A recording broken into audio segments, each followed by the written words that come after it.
will now be recorded. Good evening. I'd like to call to order this special town council meeting for Thursday, April 29th, what I believe is the fourth in a series of budget workshop meetings.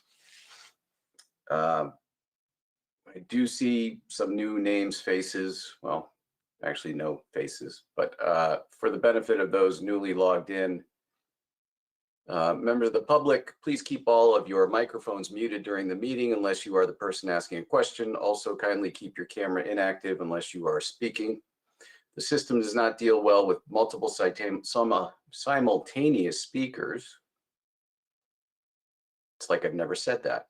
The audio from only one person will come through at a time. Therefore, please only speak if you have been recognized. I don't need a gavel. I have a mute all button, so be nice or we'll all be muted. I'm going to go through the agenda, and as we get to departments that you wish to answer questions on, you wish to ask questions about, please type into the chat bar. Top right corner of your screen is the chat bubble. Click on that and you can type into the chat bar. Counselors go first, and then we'll go to the public. Just bear that in mind. The last meeting, there was a lot of clutter in the chat bar, and I was having trouble keeping track of the order of the request to speak. I don't see anybody who's dialed in with a phone yet, but from the public, I will go to those logged in digitally first, and then I will look to the phones to see if those not using a computer would like to question or comment. If you do get the opportunity to question or comment, you must introduce yourself by stating your name and address for the record. With that, please rise for a moment of silence.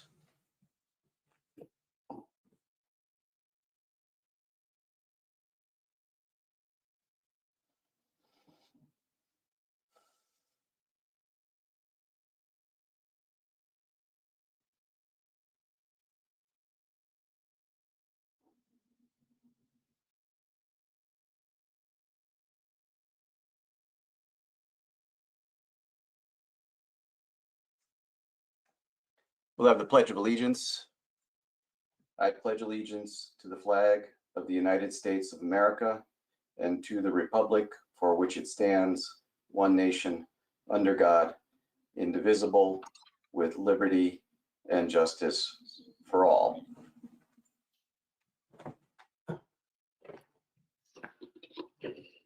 Madam Clerk, would you please call the roll? Yes, good evening. Fishbein. Laughlin. Here. Here. Morgenstein. Here. Shortell. Here. Tata. Here. Testa.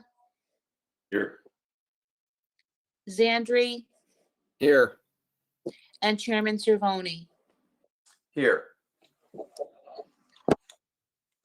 All right, thank you. I'm just going to go through the list of departments we're going to hear from tonight, and then I will go back to the first.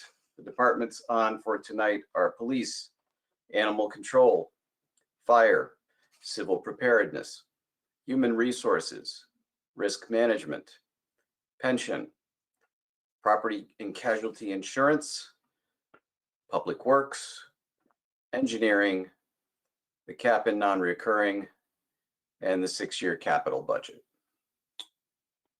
With that, back to the beginning. First up is the police department, who I understand will also be fielding questions regarding the animal control budget. Welcome, Chief Wright, to your last budget workshop. Good evening, Mr. Chairman. William Wright, Chief of Police. And with me are my Assistant Beth DeGello and Deputy Chief John Ventura. Our budget proposal for the fiscal year 21-22 represents an approximate 2.1% increase over the current year's appropriations. Wages are relatively flat due to the fact that both of our bargaining units are in negotiation. Our biggest growth is in the operating and maintenance line. For the next fiscal year, for the first time, our townwide radio system will need a full year of maintenance coverage. And also there's increases in our lines for providing medical exams in order to keep us in good standing with the police accountability bill. In addition to the medical exam lines, as it relates to the police accountability bill, we are now required to also maintain our body-worn camera systems and cruiser camera systems in order to remain in compliance with the bill. Our capital lines are showing an increase. We've kept those lines as tight as we possibly can. I need a backup storage device for our body-worn camera system. And another notable project there is radio headsets for the tactical team. And I'll take any questions that you might have. Chief, I feel like I maybe should have asked you this question in advance, but do you have a sense how much of your budget increase is related to the police accountability legislation? I would say in dollars, it might be, well, it's nearing probably $100,000 with that storage device. First year out, probably 100,000. And you say first year out, do you see more to come in the future?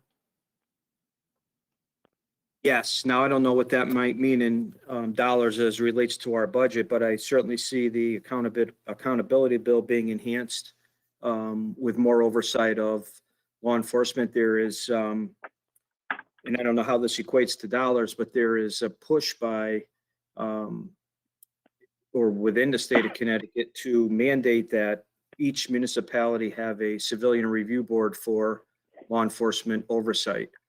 There is a cost there. There's been a lot of discussion about it, but that's just one instance, to your question, that I see a continual additional, if you will, oversight of law enforcement operations. Thank you, Chief. Next from the council, Councilor Shortell.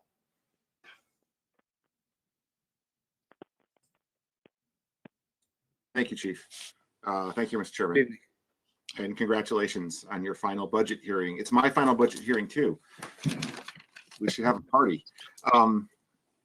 You mentioned that your wages are flat because they're in negotiation, but that'll change once those contracts are negotiated, correct? So do you have, I would suspect, do you know what that'll do to your bottom line roughly?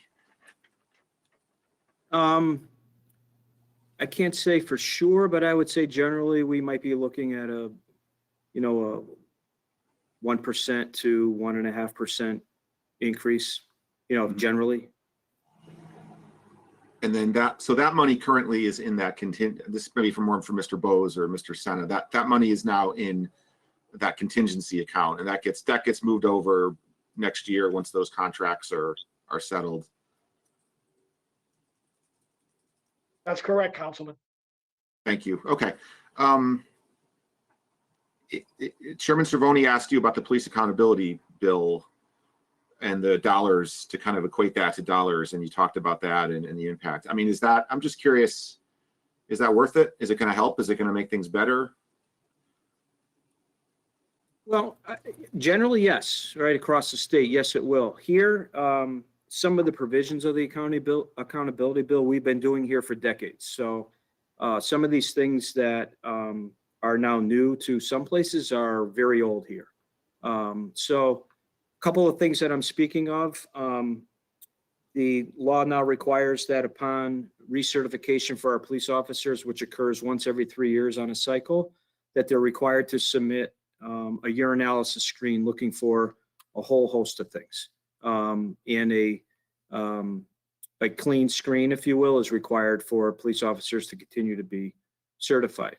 Another exam is a wellness check, a mental health wellness check, which we firmly believe in here and have looked very closely after our employees forever. But now 1/5 of the agency is required annually to attend a wellness exam with a licensed physician. So all of those exams, when you start to, I think this year alone for June 30th for recertification, we have 31 officers who are due for that urinalysis screen. So it's not only the cost of the exam itself, but if those employees are not working a regular shift at the time they're scheduled to go, then we incur an overtime expense there to send them. So it's kind of a multifaceted manner in which it impacts our budget.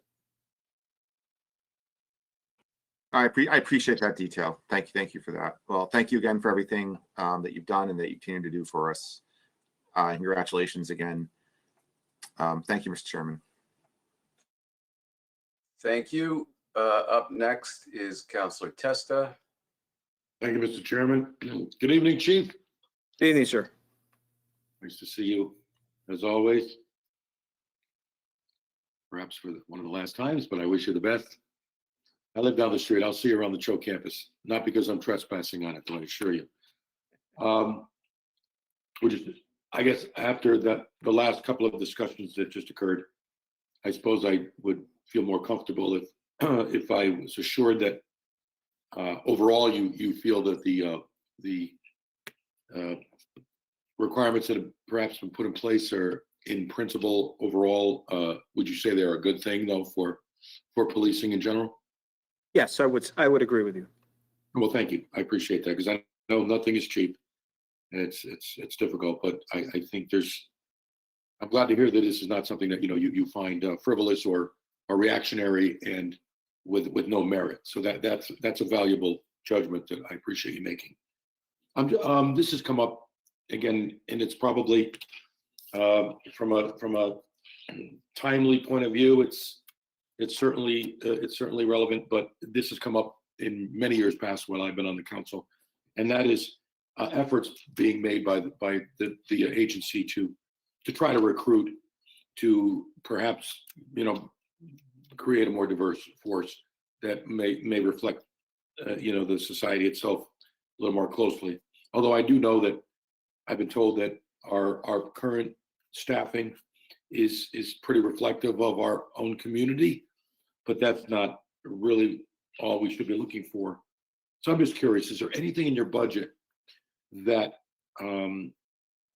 any monies for recruitment efforts to continue to try to attract candidates that I stress would be qualified, but that could potentially diversify the force? And I think that would only improve the situation overall. Yes. So, and you're spot on. So there's no new money in our budget for that effort, but I will tell you that our agency services unit, which was formerly known as community police, attends a number of job fairs, particularly at the colleges in the New Haven County area. We've attended job fairs up in Hartford. We are continually having good conversation with our high school students about what their future plans might be, and should it be in an interest of criminal justice, our two school resource officers are continuing pushing the good work that we do here for their consideration. So we're always looking for opportunity to diversify the agency. I think we've done very, very well with our lateral transfer process. So human resources has been really great with us in allowing us to recruit candidates from other agencies that are looking to leave for whatever reason the department that they're in. And we've increased our diversity from that program significantly. We have officers now who speak, I couldn't tell you how many languages all in, different ethnicities, different socioeconomic backgrounds. We now have an officer, he just actually moved to town, who came to us from the San Diego Police Department, a Latino gentleman who is doing wonderful work. So we're always looking to diversify or further diversify our workforce. And in any way that we can be present in the opportunity to do that, we certainly take advantage of it. I appreciate that, Chief. And I know that, this can be a sensitive subject when it's discussed, because it could seem, I don't know, someone's just saying, hell, you're just trying to do something to look good. But no, I don't, and I don't believe that's ever the intent. But I would always stress that as you know, as the temperature rises societally, you know, and this and that. And I compliment you on the fact that Wallingford has always, you know, your department has always represented itself so well. We don't have so many of the issues that occur other places, but still, people, they want to see things. And I think just knowing that your agency has that temperament, has that philosophy, that can go a long way. It's not just symbolic. So that's why I asked the question. I appreciate you answering the question. And I think that was all I had. If I may, Councilman Testa, Sure. I could tell you that our biggest challenge is going to be, and it's right in front of us right now, are just pure numbers of candidates wishing to do this job. So Yeah. I'll give you an example that although I've been here for a little bit more than 25 years now, when I came on, the town did its own testing and they gave the written test in waves at Sheehan High School over the course of a weekend. There were several thousand candidates for the two jobs that were available. Our most recent list that we're working from, we have 5 vacancies now. The most recent list that we're working from, there are 21 candidates there. Wow. So, and we're competing with, you know, every other department in the state that's also looking for that same small candidate pool. So that's a concern that we have. And I think it's a concern nationally that how law enforcement is going to continue to attract the best candidate pool for the jobs that we have. And I see that really becoming a significant issue soon, you know, in the next 18 months to 2 years. You know, looking out at the interest that's in our occupation, I would think that that's going to be a challenge, both statewide, either locally, statewide, but certainly nationally as well. Yeah, that's well, a little bit disheartening to hear. So hopefully things change a little bit.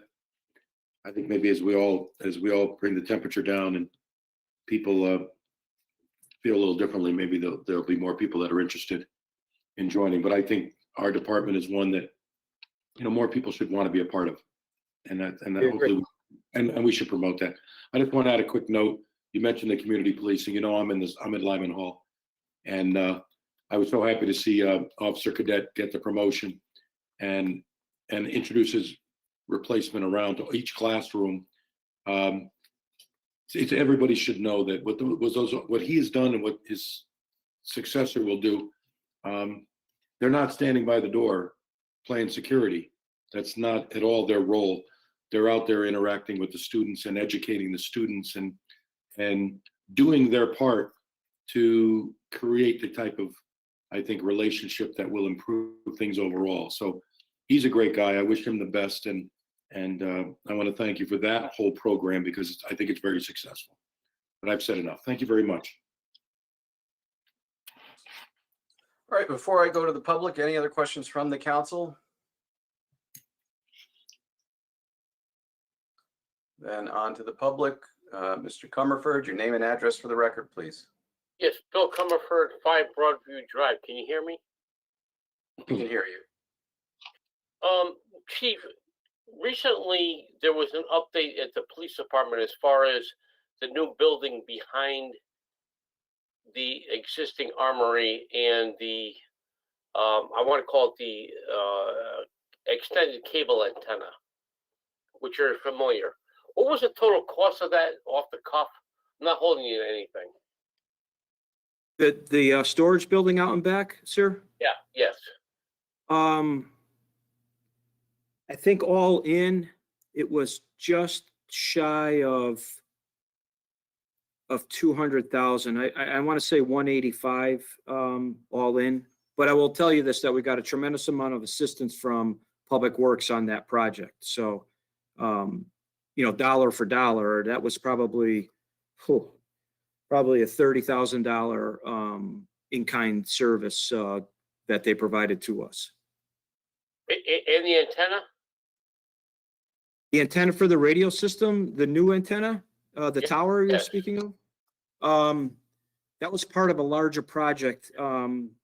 If I had to guess, that tower is probably valued at 60 or 65,000 with all the gear on it, probably 2 or 3 times that. But the tower itself, probably right around 60,000. Oh, so, okay, so cumulatively, just for that tower alone, what was the total sum? With the gear that's on it, probably, Everything out the door. yep, 180,000, maybe 175,000. All right, so collectively, we're looking at least 400,000. Okay. Is that a yes? I'm sorry, I Yes. might be losing you. Yes, I would agree with you. Okay, so should the town decide to put this new building up, and I haven't seen your budget, and that's the reason why I'm asking this. Are all these items be able to be moved, or should they be moved, or where are we at with that? Because I'm kind of concerned about why we haven't discussed this over the course of 20 years when DeTenzio was the chief, and now you are the chief, and you, thank God, well, not thank God, but to your benefit, or is leaving, going to Choate, and I commend that. Why didn't we bring these things up before we even put the antenna in or the building? Because it seems kind of hypocritical that now we might have to move them, or are we going to move them? Or are we going to leave them there? And what is the ultimate goal? Because if you're going to depart or exit that building, then there's a cost associated with that. And if there is that in this budget? Okay, so let me take you back just a little bit. That new building out in the back was primarily approved and constructed for our traffic maintenance operation, which was moved out of a location down next to the senior center to allow for an expansion of the programs that SCOW runs. So we had to get out of there. As you know, we're required to maintain. Can I interrupt there? Because SCOW didn't take that building up. It was just, I think last night or the night before, voted on that the Wallingford theater community took that place. So that really isn't true. But go ahead. No, yes, it is true. So across from the building, we're in 2 locations down there. The building that you're speaking of, yes, I saw that same article, if you will, or that same information that the theater group was going in there. But kind of across the driveway, literally, and underneath SCOW, where we had taken up over decades storage facilities there for our traffic maintenance shop. That's where we had to immediately get out of to allow for that expansion. So we had to go somewhere. So at the time that we sought approval for the building in the back, we built it large enough that we could store all of our emergency services equipment in there, which was for a period of 10 or more years sitting outside. And every time it would snow, our staff would go out there with the help of Public Works, shovel it out, and keep it in a state of operational readiness. So, and that building is full. Between the traffic shop and all of our gear, it's full. Separate from that, the tower for the new radio system was required as part of the new radio system because the tower that was there wouldn't pass the inspection to hold the new gear that we wanted to put up on there. Now, remember, it's just not our gear that's up there. Fire is up there, Public Works is up there, utilities are up there, and we have a significant footprint now into the schools with a radio system that allows for many things during the course of the day, but most importantly, the ability of a number of administrators in every school to reach out and talk to our dispatch center immediately without any interruption. So that tower went up as part of the expanded radio system that desperately needed to be replaced, 1, and 2, I'm significantly and truly grateful to the town and the town council for funding that project to put us in good standing for the next 25 or 30 years. Okay, and I appreciate that, Chief, and I appreciate your candor. But let me ask you this, and I don't know this, but I'm asking it as a taxpayer. that same tower that you just spoke of could have been put on the same property that we call the town hall, right? And would it have the same effectiveness? Yeah, I'm not saying that it would or it wouldn't. What I can tell you, No, please. The fact of the matter is that elevation, reach of whatever you're using, RID or whatever communications that you're using, based upon the elevation that I saw, it appears that they're almost vertically, horizontally even from ocean level and ground level, so that you could have theoretically put it on the same property that the town hall is at.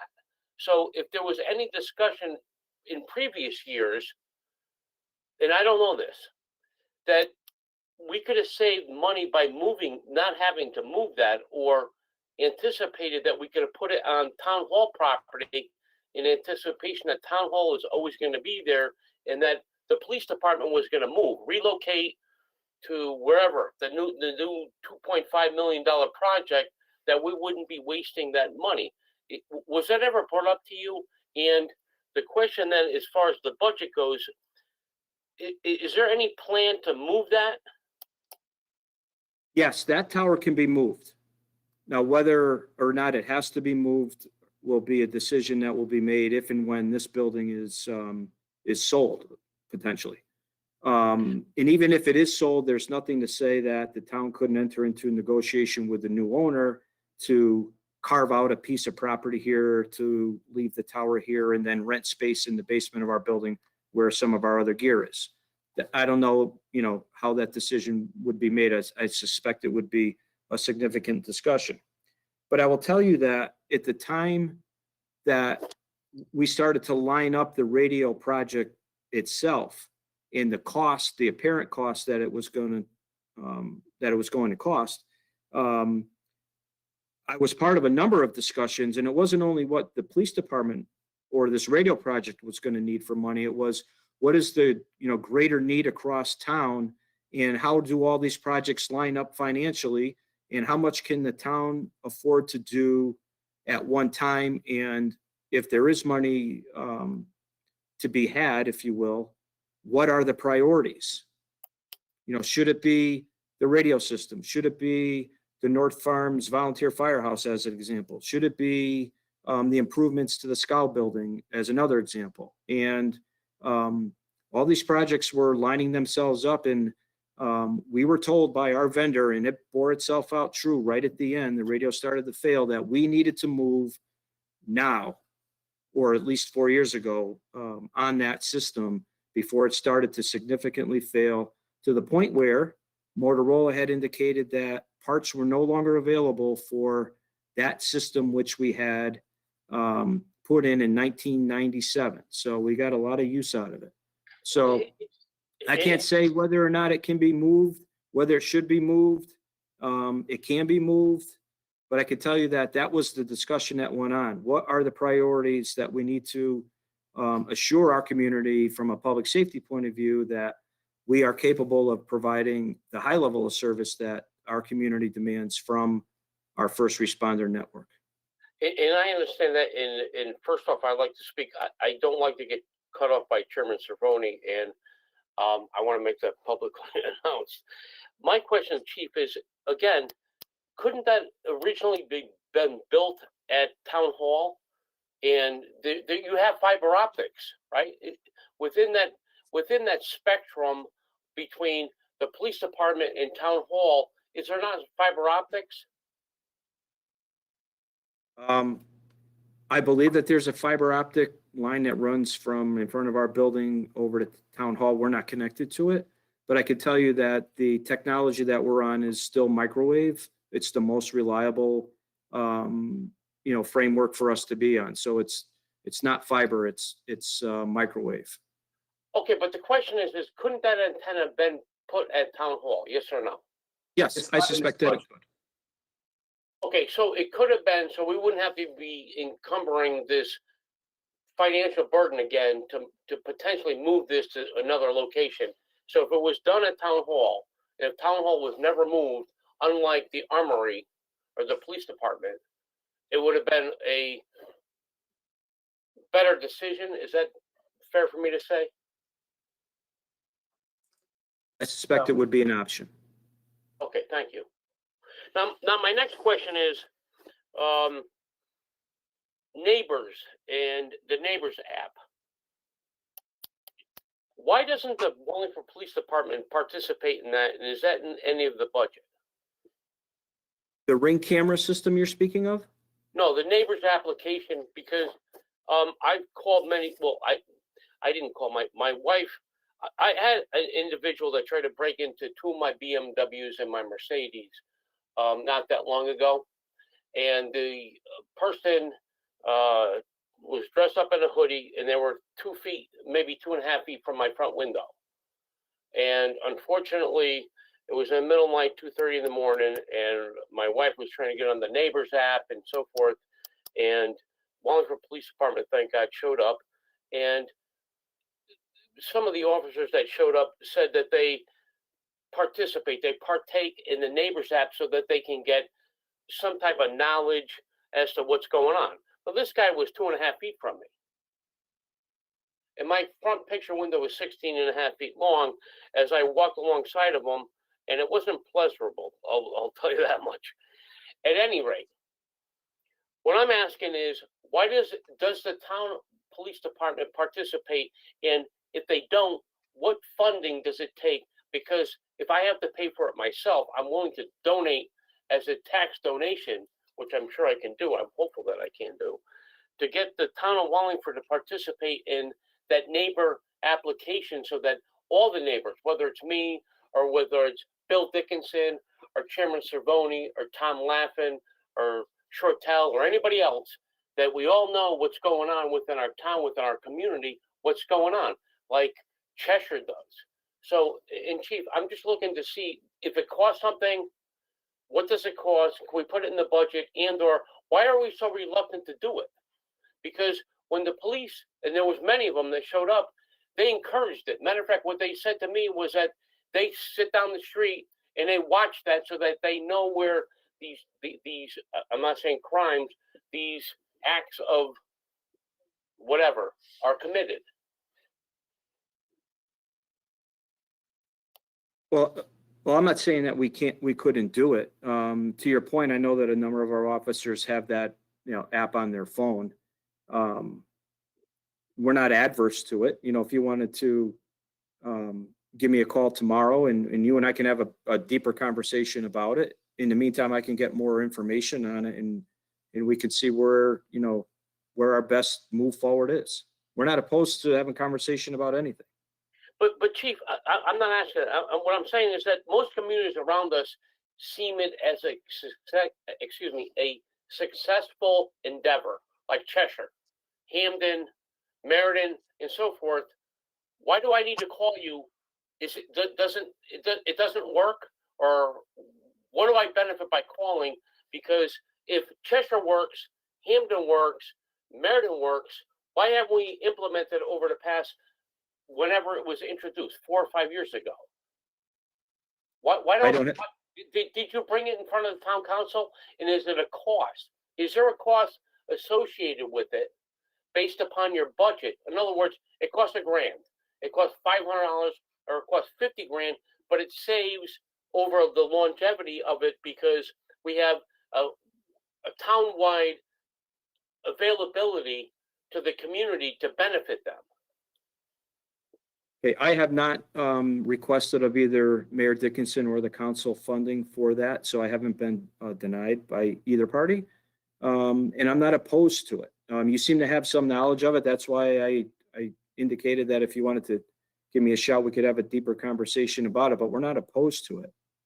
I suspect it's a software application that we would potentially pay a maintenance fee for. I don't want to speak, without the knowledge that's necessary, but I suspect, like most things, there's a small maintenance fee for it. I'm behooved. You're not familiar with it? I'm familiar with it. I'm not familiar with the cost that I think you're looking for a number, and I don't know what that is. Okay, so if it's free, or if there's a cost, so do you support it? Let me ask you that. Yes, yeah, If it's a tool that will help us, yes, I support all of that. And do your officers support it too? I would believe they would. Okay, you know, and I don't want to belabor this, and I've said this before. Thank you very much, Chief, and good luck with your new job. Thank you, sir. Anyone else with questions for the police department?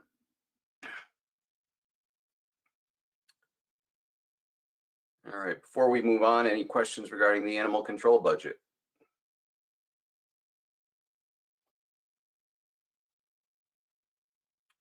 I see no chatter from the council. Anyone from the public?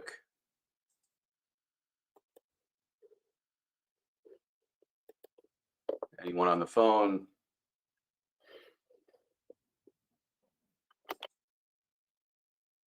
All right, I think that's all for you, Chief. Thank you for your work for us, and I'm sure I will see you again before you depart from the armory. Thank you, sir. Next up is the fire department.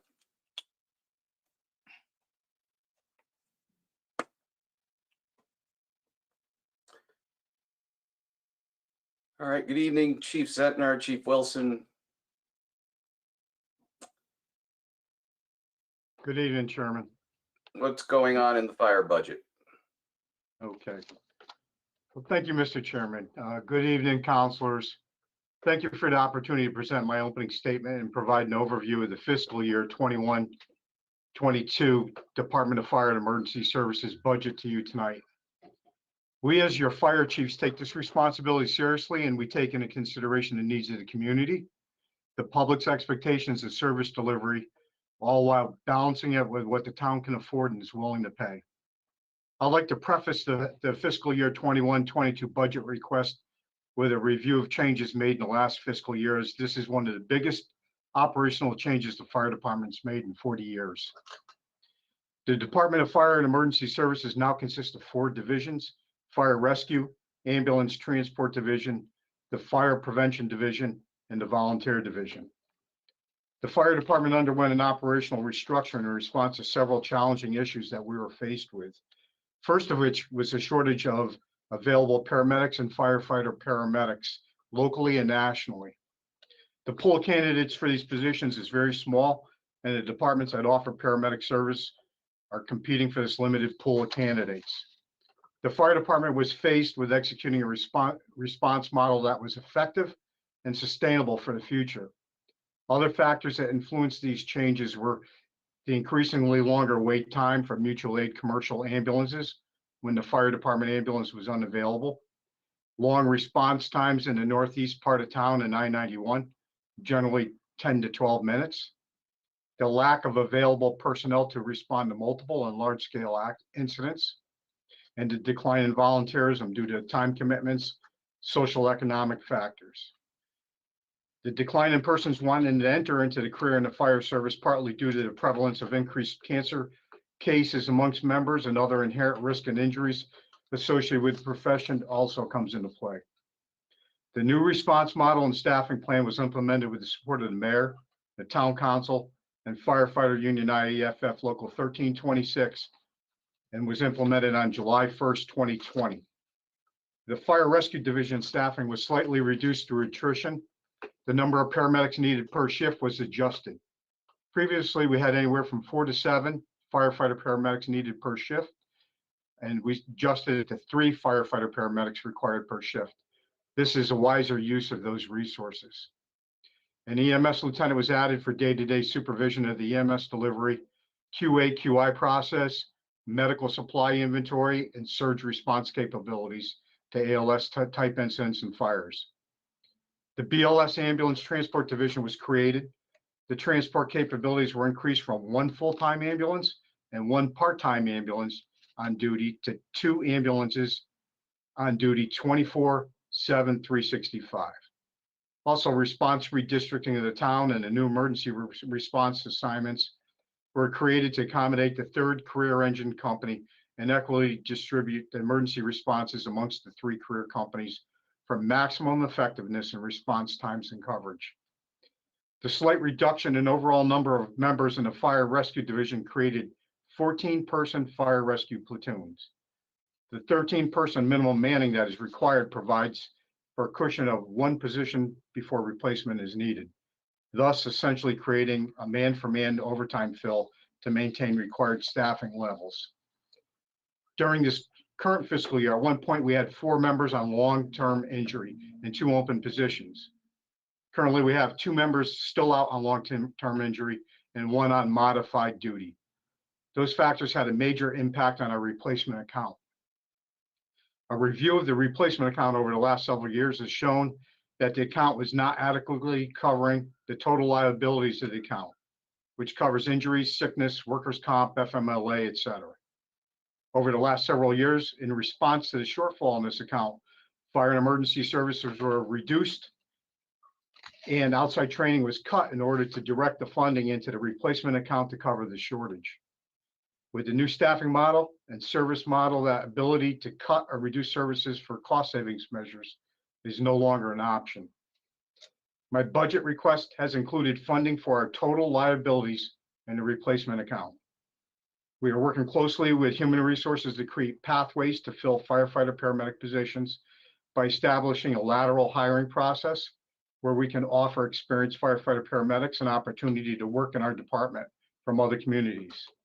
This is in concert with our traditional testing and hiring process for external candidates. We've also established a pathway for the career EMTs in the transport division who attain their paramedic license to be on the internal list for hire into the fire rescue division. These are attempts to address the shortage of paramedics and firefighter paramedics. The payroll and operating budget include a 9.86% increase. This budget request is not lost on us as fire chiefs. However, I believe this is the true cost to fund and maintain the department's ability to deliver the critical and vital services that are value added. As your fire administrators, we annually review the cost to the town for fire and emergency services by comparing per capita costs with other similar communities for these services. With that information, we're able to determine that we continue to deliver these services at or below the per capita costs of the other communities, while offering and delivering critical and vital services that are value added with paramedic and our own ambulance transport service. The increase in replacement pay account is intended to cover all of our potential liabilities in the cost center in the next fiscal year. Mr. Chairman, thank you for the opportunity to make my opening statement. I'm prepared to take questions from the council. Thank you, Chief. First up, Councilor Laffin.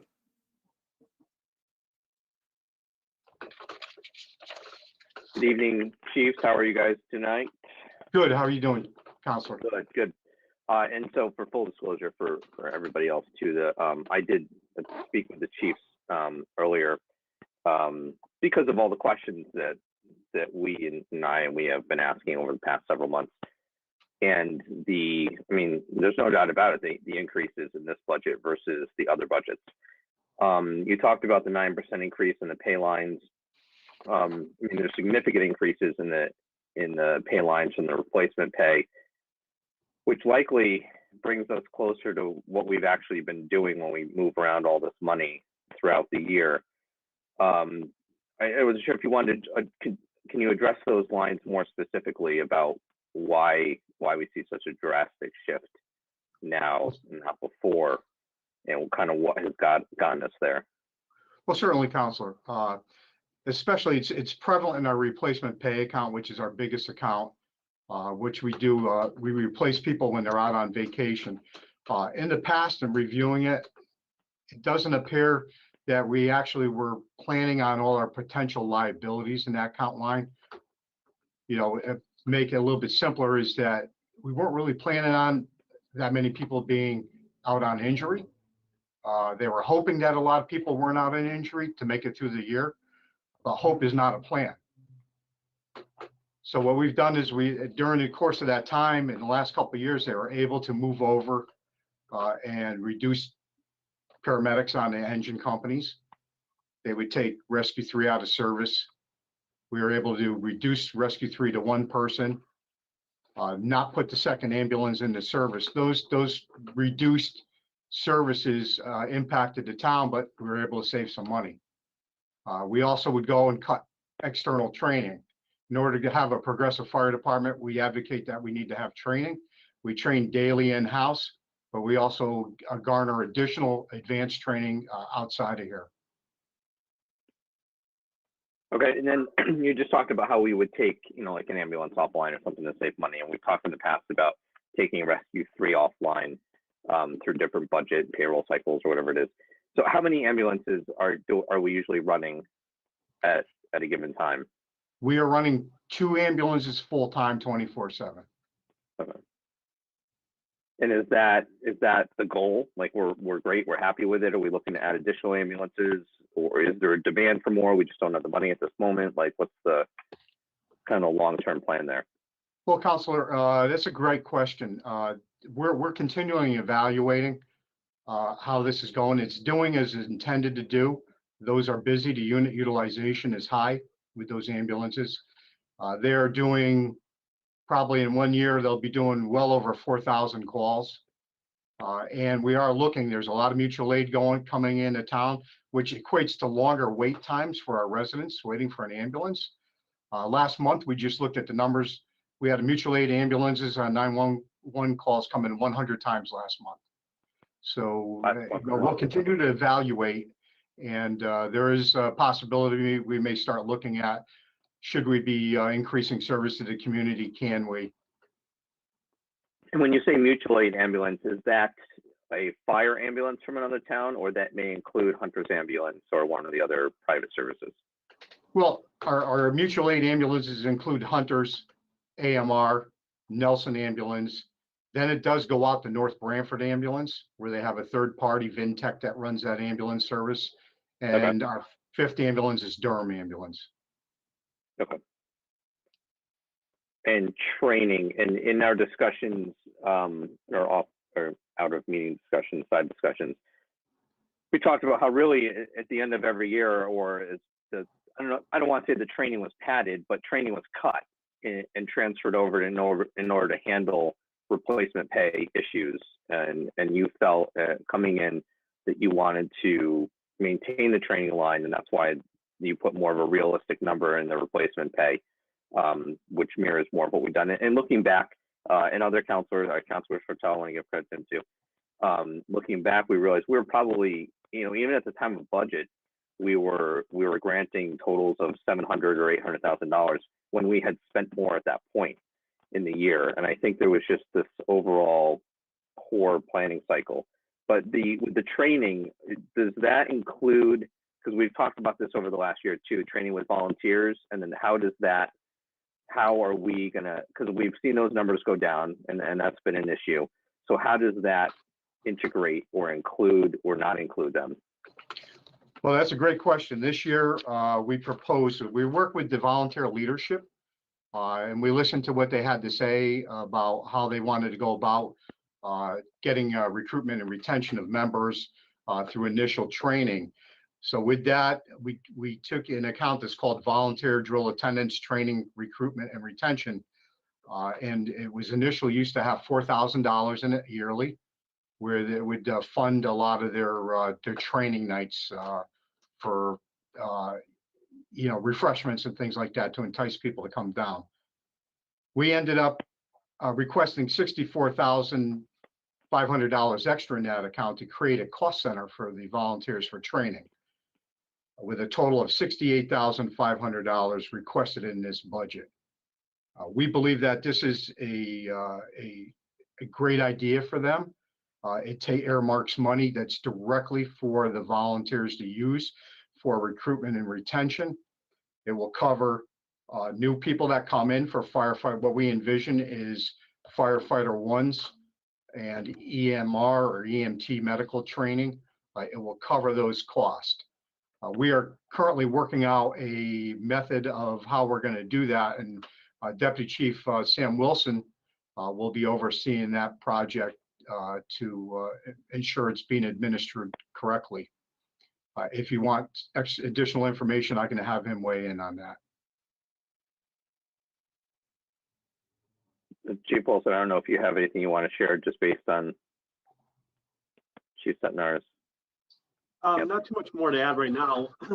Working with the volunteer leadership, we had, highlighted the fact that there was no real funding area for firefighter 1, EMR, and EMT going on throughout the year. So, the point didn't fall on deaf ears that, it is a lot of money to put out. And when you're asking people to come into town to do these things, we would find that, we're shelling out the money, but then there's no guarantee of them participating. So we've actually created this cost center so that we would go forward and, front the money, or once in completion, reimburse the money. We haven't worked out the way it's going to be yet, but we're going to make sure that we get qualified people and have funds to spend for qualified training.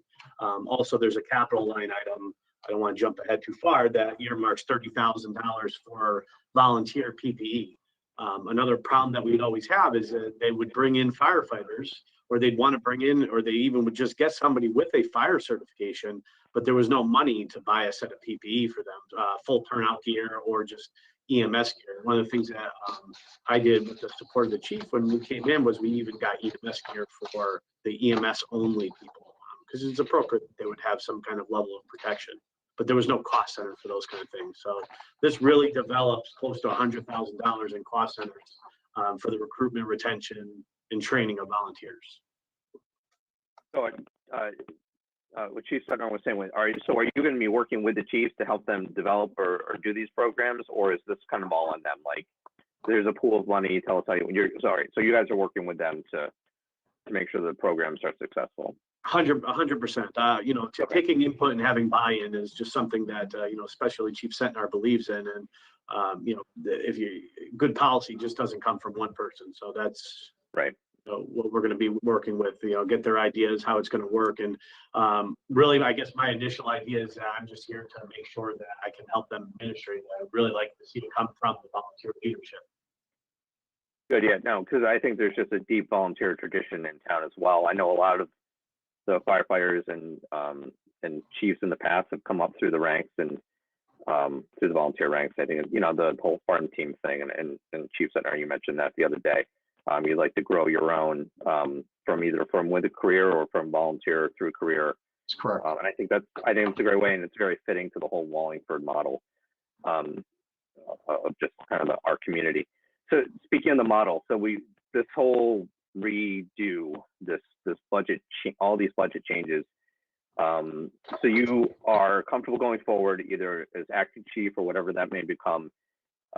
This model you feel is the right one for Wallingford, despite the hiccups and trips and stumbles over the last year or so. Well, I do believe it's working as intended. We added an additional engine company that's addressing the northeast part of town, where I stated that there was a 10 to 12 minute response time. That is a long time for responses if you're having a heart attack or your house is on fire. No doubt, yeah. So okay. I am, to answer your question, yes, I am comfortable. It's working as intended. But as your fire chiefs, we continually monitor and do quality control. We watch the analytics to determine, is it working? Do we need to make some changes? I think the department over the last many years has shown their willingness and ability to adapt to what the community needs are.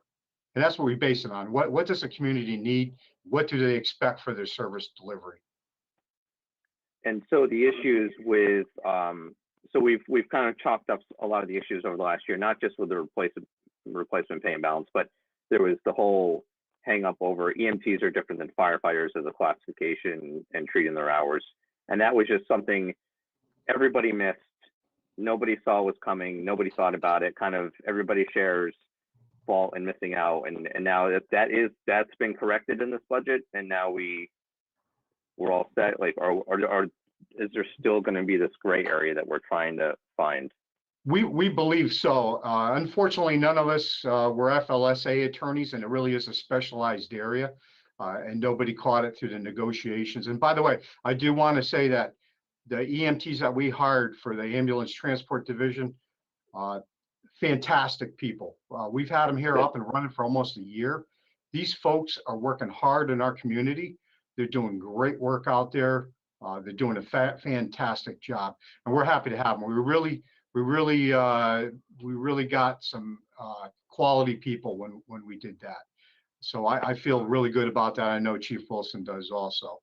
The FLS A overtime thing, we believe we ironed it out by adjusting the overtime account line and putting that in there. I'm still waiting on one more ruling. It's a very minor one that I don't think is going to affect our budget at this time. And we're hoping to put that behind us, and we've solved that issue. Great. And then the, that last thought was escaping me. The, just spaced out there. So, all right, well, I guess, oh, I know what it was. When we talked about this model, you guys had mentioned that it actually, and maybe through miscommunication or a misunderstanding, it was not necessarily the primary objective, or it was not an adjective you would use, that this model was to save the town money. This was just supposed to be a more fitting model for the town. Is that right? So that and maybe part of our confusion over the last year is that we all believed or were under the understanding that this model was to be cheaper, and it was not working out that way. That's correct. There may have been a miscommunication or misperception. I do know on October 22nd, 2019 town council meeting, I believe it was 22nd, that retired Deputy Chief Alsop and Chief Highgard sat before the council, and they articulated that it was going to cost more money, say $322,000 more, I believe, is what they estimated at the time. But they did make note that they weren't sure because it wasn't implemented and there was still a lot of unknowns. And I know that the mayor even weighed in on that too and said this was not intended to save money. It was intended to shore up services and provide better service to the community, and address a couple of the other issues that we talked about where it's difficult for us to recruit paramedics and firefighter paramedics. Great. And if it costs more and we understand that, and that's what we're planning, I think Wallingford's willing to pay for it. We talked about how we are, I've been treated by Wallingford paramedics. I think we are fortunate, also spoiled by that luxury or that service that we provide, and that comes at a cost, but I think that's something that the community expects at this point, or is willing to spend the money on. Mr. Chairman, that is all I have for right now. I don't know if others have questions or if more will come up later, but that's it for me right now. Thank you. Okay. Thank you, Chief. Thank you. Before I go to the public, does anyone else on the council have questions for the fire department? Are you gentlemen also answering questions about civil preparedness? Yes, we are, Chairman. Okay. So please feel free to ask those questions at this time as well, both fire and civil preparedness. Not seeing anything from the council. Anyone from the public have questions for the fire department?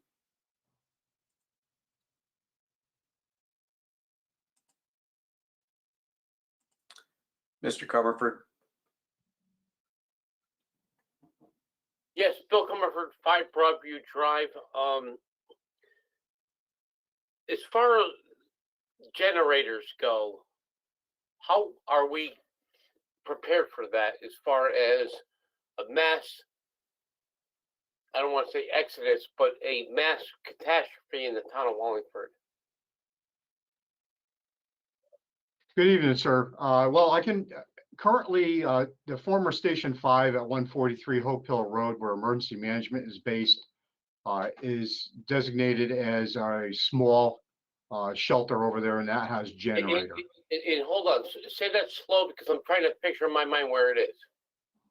143 Hope Hill Road, Station 5, former Yalesville Volunteer Firehouse. That's the one across the street from, or next door to Cook Hill School? It's across the street from Sheehan, sir. Okay, I'm sorry. Thank you. Go ahead. That one has that one's generator run. That can, I believe, house up to 30 to 40 occupants. Okay, so go ahead. That's it? And what was your question about generators at another facility? No, my question is hypothetically, say there's an ice outage, hurricane, natural disaster in the town, and you're called and you're at your maximum capacity, but yet we should still have shelter for our residents. And where does this entombment located, and how are we generated by that entombment? Where is it located? Whether it be Hope Hill Road, Kondraki Lane, your fire department, or wherever it is, and are we generated, or is it at schools? For example, Sheehan, Lyman Hall, and are we generated as a backup system in an emergency situation? Well, I could speak a little bit to that. Sheehan High School is designated as a large-scale shelter. Currently does not have a generator to run that. All But right, so I am. I want to stop you there. Have you requested that in your budget? Sir, currently there's a generator that the sewer department, the sewer division has donated or is in the process of donating to the Board of Ed. I believe it's 500 kilo. It's a very large generator that they used as a standby generator for their plant. During their upgrades, they were buying a new one and they had the old one, and there were some discussions for donation of that to keep it in town. It is lightly used and is sufficient to power Sheehan High School. I know that's in process, and it's possible the Board of Ed may be able to speak more to that. But I know that right now negotiations are going on. It's been removed off the site of the sewer division. It's being stored. And I believe that the Board of Ed is planning on engineering some studies to build a building next to Sheehan, a pad, or whatever is going to be needed to move this large generator there. All right, so my next question is to Chairman Cervoni. Were you aware of that, Chairman Cervoni? Of the generator making its way to Lyman Hall, to Sheehan? No, the one that they just talked about, that it was decommissioned and then making its way to Sheehan, yes. I'm not certain that we've been made aware of that yet. All right, thank you. All right, Acting Chief Joe. So my next question is there another situation like that that we can extend to the other side of town, like Lyman Hall? I am not familiar with that, sir. Okay, so being civil preparedness, I've been asking this question for well over 10 years. When Ernie Fertini used to be the person that used to be in charge. Matter of fact, I filmed years ago about how ill prepared we were to a sad state of affairs. They had wool cots and everything else. Do you truly feel that we're prepared for any type of natural disaster based upon your budget? Well, I think we can always want more people, but it's based on what's happened in the past. I'm sorry, I have a tendency to ignore and then, interrupt, but Cervoni will shut me down, and I apologize. My question to the point is, ICE, things that the community needs as an emergency state, as whether it's a natural catastrophe in the middle of winter, middle of summer, is the town of Wallingford prepared?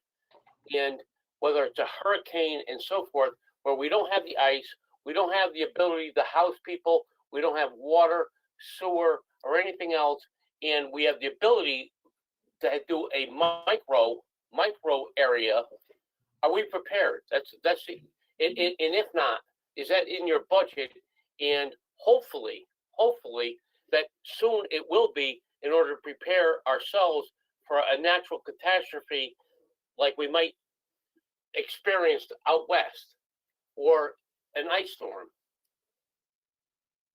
Well, sir, I believe we're all working together to get in that direction and make sure that when and if we ever have a major incident that you speak of, that we will be prepared. We are working together, all the agencies, emergency management, fire, health, MRC, Board of Ed. We're all in a collaborative effort to get to an end goal here, to get generation in Sheehan High School that would provide for the numbers that you speak of. So if I just heard you correct, you're working to get the generation? Yes, sir. Okay, but we had the opportunity because they also provided gas lines to Hope Hill Road, and the town had the ability to apply for grants, do a microgrid and so forth, but we didn't take the advantage of that. So again, I don't want to put words in your mouth, that we should have acted on it years ago, and right now we're behind the 8 ball. Is that fair for me to say? I'm not familiar with that, sir. How long have you been on the job? 30 years. And you didn't hear about that?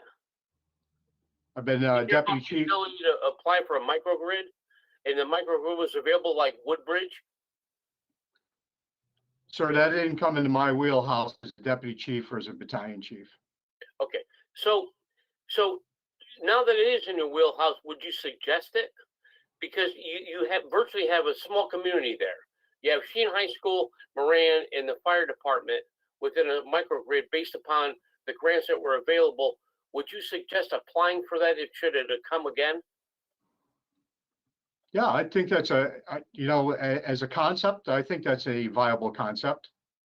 And if it was available 10 years ago, you would have jumped at that. 10 years ago, it would not have been my wheelhouse, sir.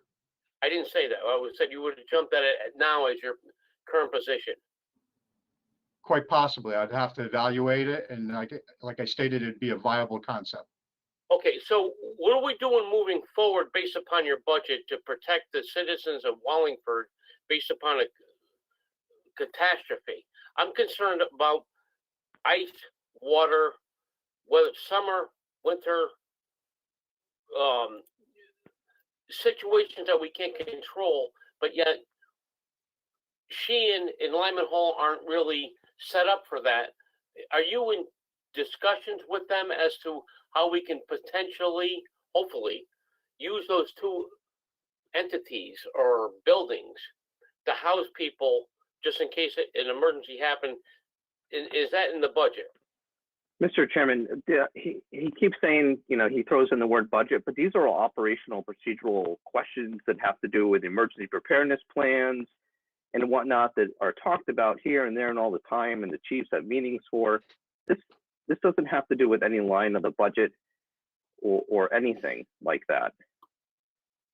So point of order. Sorry, I should have led with that. I agree. Mr. Comerford, please relate your questions to the current budget.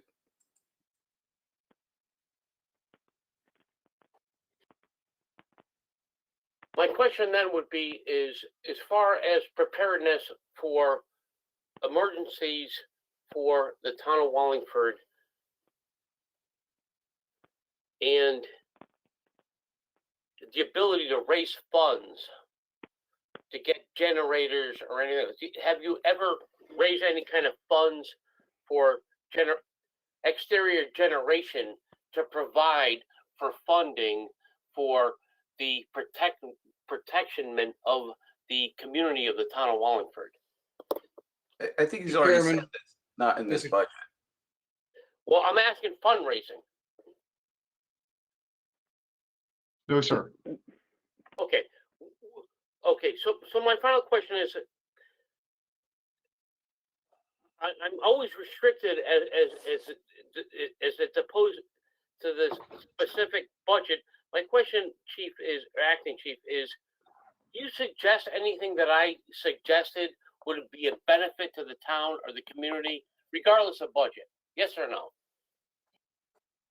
I said you had some viable concepts. That's all I want to know. Thank you, Chief. Thank you. You're welcome. Regardless of the budget, and so forth. The town council should be bringing these questions up, not me, but I'm apparently the only one that does. Thank you.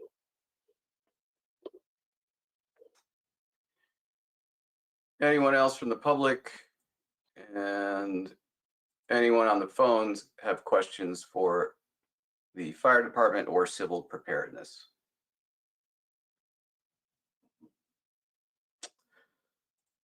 There being none, gentlemen, thank you for your time and thank you for your work for the town. Thank you. Have a good evening. You too.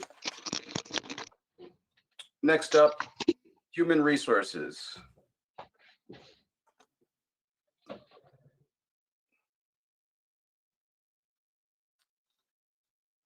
Is that Mr. Hutt? You with us?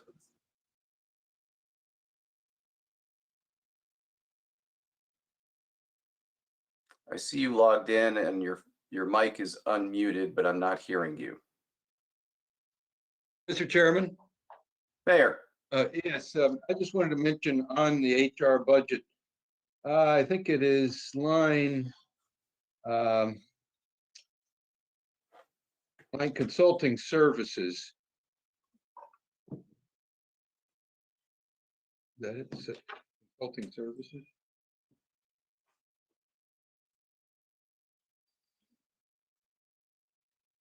Yes. Consulting service. That should show a $4,000 figure. It's 7,500. It should show a $4,000 figure. Funds are used there for assisting in the tuition reimbursements. Mr. Hutt will probably mention that. That's a Different one? What line is it? It should be in the Employee employee benefits. insurance and other benefits. Oh, okay. Wait a minute. Got the wrong one. 52. Okay, yeah. 62.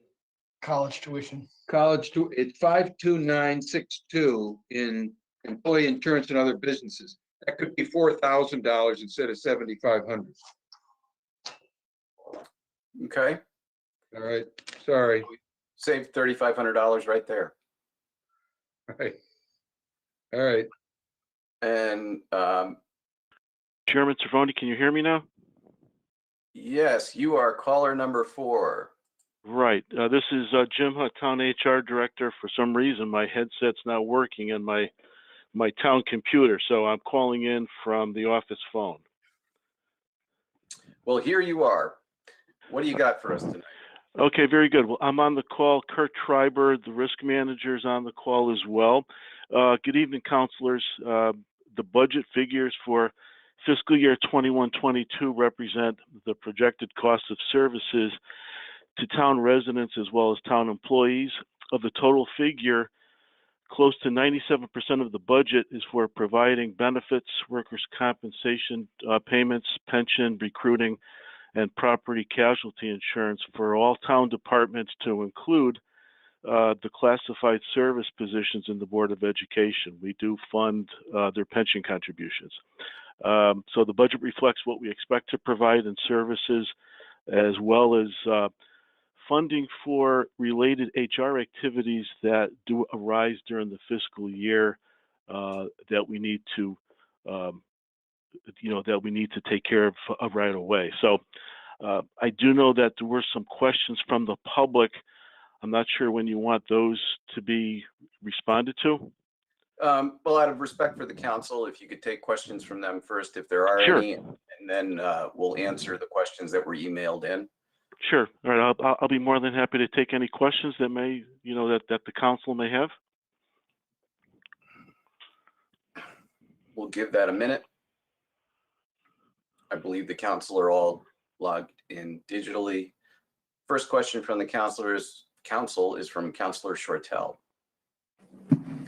Thank you, Mr. Chairman. Hey, Mr. Hutt. Yes, good evening. And this might be more for Mr. Bowes. I just wanted to follow up on the email I sent earlier. Are we going to be, with our projected claims funding, are we going to be in compliance with the ordinance this year?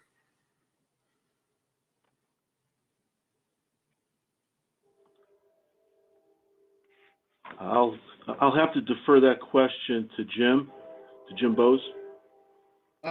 Yes. Awesome. Okay. I thought looking at the numbers, looked like we were, especially with the decrease. I just wanted to confirm that. And you had said last year that there was a 2-year plan to get us back there. So that was my question. My second question is probably also for Mr. Bowes. Where do I see, if I want to see the balance of the health fund? I don't know that I, as a counselor, can look at that the way I can everything else. In the monthly report, there is a line for insurance, but that account, that's a budget line. That's not the account the health claims are paid out of. It doesn't, I don't think.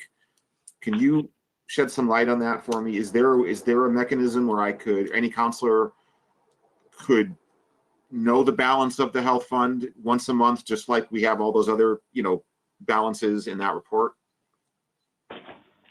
No, you don't get what you are correct. What you are getting on a monthly basis is the general fund expenditure report that is monitored and administered by Human Resources, Mr. Hutt and Mr. Livingston.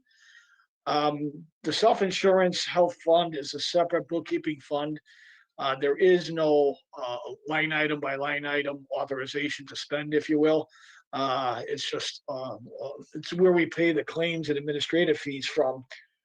If you wanted to see the most current audited balances and activity, the CAFR page 111 and 112 for the 6/30/2020 year ending has that activity. Both the balance sheet is on page 111, and it's called a statement of net position. Actually, most folks would call it a balance sheet. And the second page 112 is what you would call the operating statement or statement of revenues and expenditure. Yeah, and I completely get why you'd refer back to the CAFR. And of all people, I understand that when you're dealing with health insurance claims, there's an audit, a settlement with Anthem at the end of the year. Sometimes there's reconciliations. I understand that, so I get that. But I guess my question is more though. The CAFR has taken me back to June 30 of last year, so I'm just trying to understand that as a counselor, if I want to know how's Public Works doing with their budget, I can look at the March report and I can say, oh, well, they've spent X amount of dollars as of March.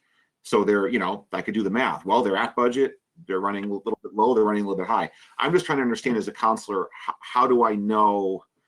And I'm not suggesting that you have to generate a report. I'm just trying to understand, if a counselor were to ask for this on somewhat a monthly basis or bi-monthly or something, is it easy to get? Like, what's the no pun intended, what's the health of the health account? Because I think and I'm just curious. I understand it's heavily, the number, it changes every day, and again, I understand it's unaudited. I completely get that.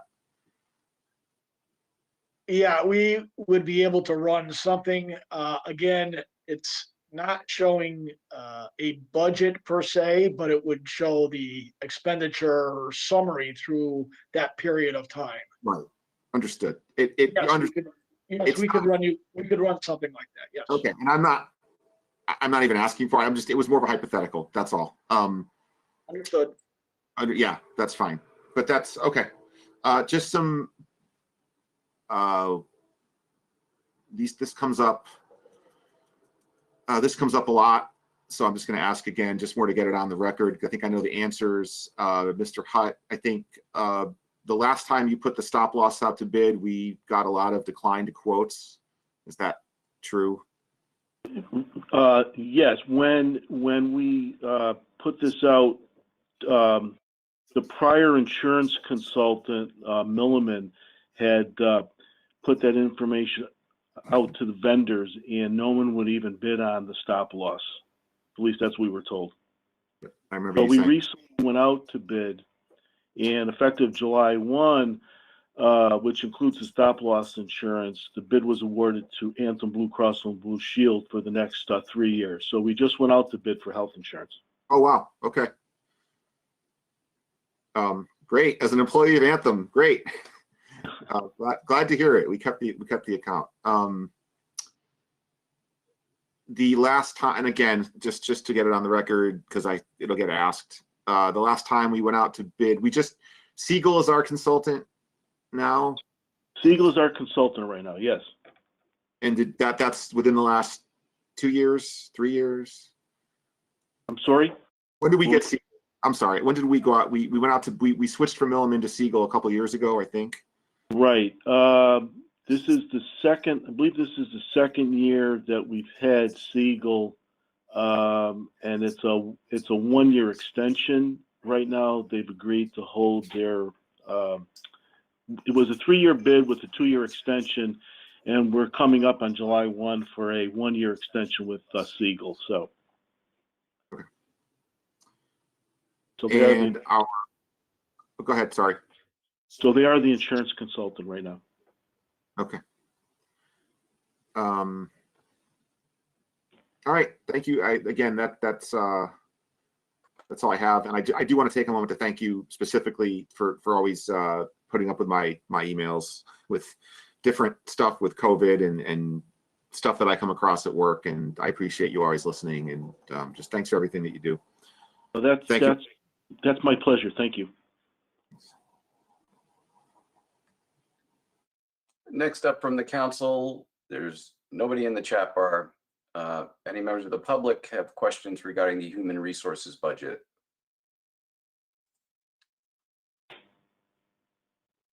And Robert Gross, your name and address for the record, please. Bob Gross, Long Hill Road. Good evening. I had a question to the same line. I had asked a week or so ago, or whenever that, the 12th, whenever that meeting was, approximately how much is in the reserves or the amount for the health insurance. Do you have an idea, Mr. Bose, of what's sitting in there and what is needed to be in there?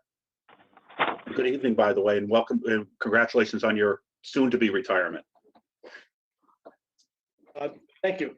Well, the last audited balance, what the ordinance considers, are the assets in the self-insurance bookkeeping fund, and that was almost $5.6 million.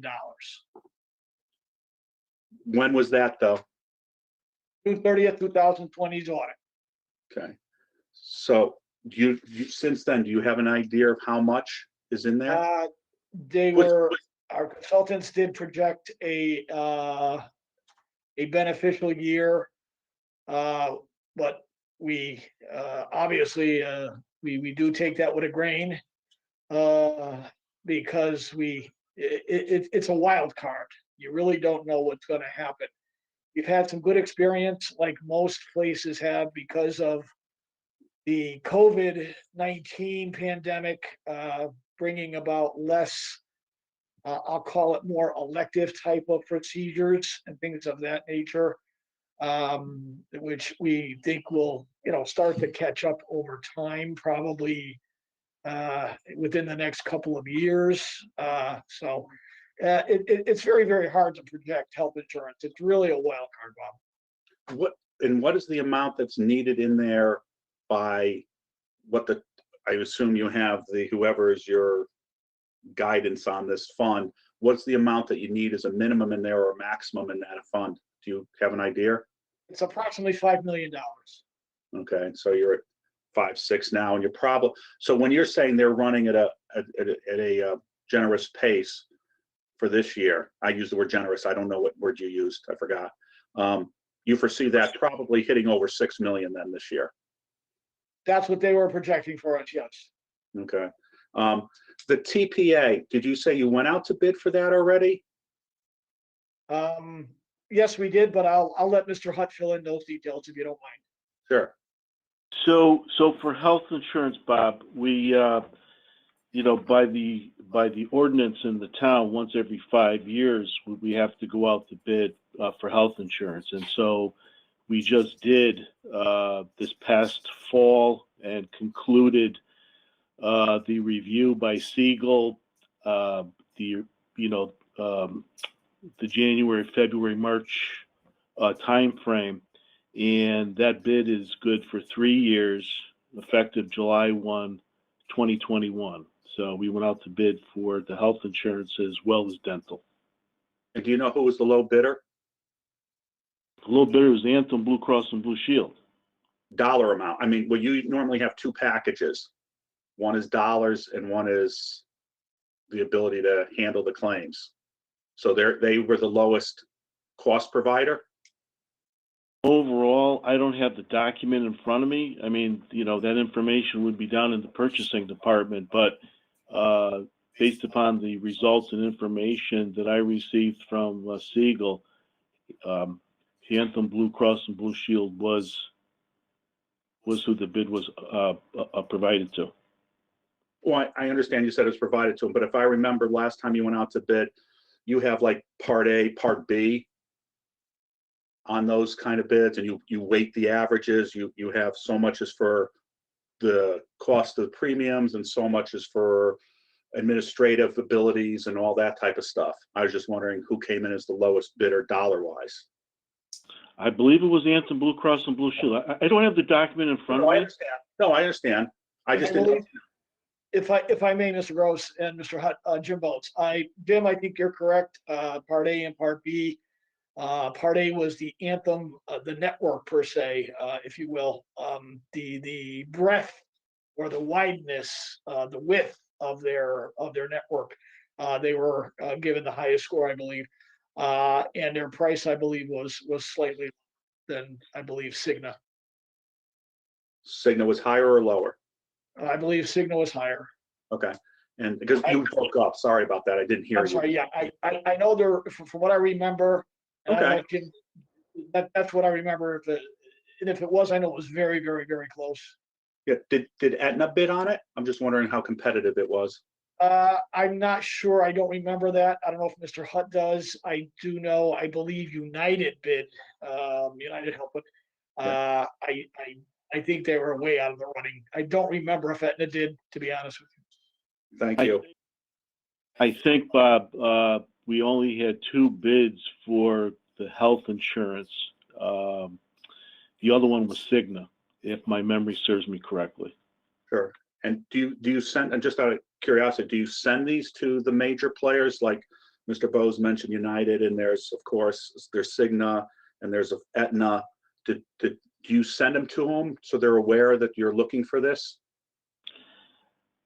I think they get the bid if they're on the purchasing portal, and I think that Siegel may notify all the big insurance companies. They notify everybody that the bid is available. I'm not exactly sure about Siegel, but if someone's registered in the town's purchasing portal, they will get the bid. Okay, and because there are some small players out there in the state of Connecticut also, so they probably, unless they're in the portal, then wouldn't know about it. Well, the advertisement goes out through the purchasing department, so the information does get out. Oh, I understand it's not you. I just wondering how it works. And then, since you mentioned health benefits and property casualty, because you're the same person, I guess, I don't know. Do you go out to bid for property casualty? And do I mean by that is not only do you go out to bid for property casualty? Yes, we do. And how do you do that? Do you go to the same agent or do you ask multiple agents to bid on it? I'll have Kurt Treiber weigh in on this one. We put it out for multiple agents. Okay. Do you get much? I mean, is it coming up or has it just been done? Is it on the same time frame as the health, or is it different? No, it's not on the same time frame. It'll be. We just did it a couple of years ago. And it's a 3 or 5 year thing? Yes. Which, I don't know, 3 or 5? Yes. It's one of the other? Yes. Okay. No. So it's 5 years or 3 years? It's a 4-year bid. 4 years. Okay. So it's the average of the two. There you go. There you go. And then on, you mentioned the line in there for consulting or something. I was wondering if there's any money, because this I assume would be yours. Is there any money in your budget or the mayor? I asked about diversity training. Is there anything, especially in the world we live in today, and it would be an asset to the town it would also protect us against not only diversity training, sexual harassment training, those types of things. The police chief could probably, if he's still on, or police take person who is going to do harm in an office, training. Those are all in private industry and many public places. Does the town of Wallingford do any of this type of training? We're required under state statute to provide mandatory sexual harassment training for supervisors as well as all town employees, which we did this past year, which was, fairly difficult to do, considering the pandemic. Yes. We do sponsor periodically. We were on a cycle of once every 2 years, we would have one of the major law firms in the state of Connecticut come in and provide refresher training to all town supervisors and all town managers. So we went off cycle last year because of the pandemic, but it's something that we expect to do again in the future. We do have a line item for training, for townwide training. We're actually going to be providing some new hire training for supervisors in the upcoming month. So this is something that we do on a regular basis. So that's also diversity training and ethics training? We've done that training in the past. And if time permits and we have the resources to do it, we're considering that type of training. But it's been difficult, to say the least, to get the training done during the pandemic. But if time permits, then we'll do it.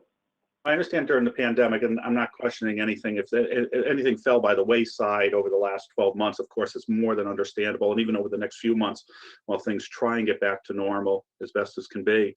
The question is, though, do you have an ongoing diversity and ethics training and you're saying you do for sexual harassment, for not just managers, but for town employees? And we've done diversity training in the past. It's been a couple of years since we've done it. But it's something that we're always willing to provide when we have the time to do it. Yeah, time to do it. I would think that it should be, mandatory. It's done at least once every 2 years, or for new hires, of course, anytime they come on. And same with ethics training. You're dealing in a world now that's it keeps evolving and changing, and diversity training is done in most businesses and in many towns. And it would help. It's just something that I think the town should take a look at and the council should take a look at. And I think it's something that should be done. Thank you for your time. So, Mr. Gross, does that mean you're done with the next 4 items since you skipped ahead to insurance, property, and casualty? Well, I don't know what the other items are on the agenda. I'm sorry if I skipped ahead. You could. I thought since he was on the call talking about insurance. I'm just going to note my agenda that you already asked a question about property and casualty insurance. Oh yes, yeah, I'm done with property casualty at this point. Then yes. Thank you very much. Thank you, Mr. Comerford. Jim, I got a quick question for you. Years ago, there was discussion before we became self-insured about retention bonuses and so forth with different entities. And I guess the question is, are we still paying those royalties or commissions, retention bonuses based upon our contracts?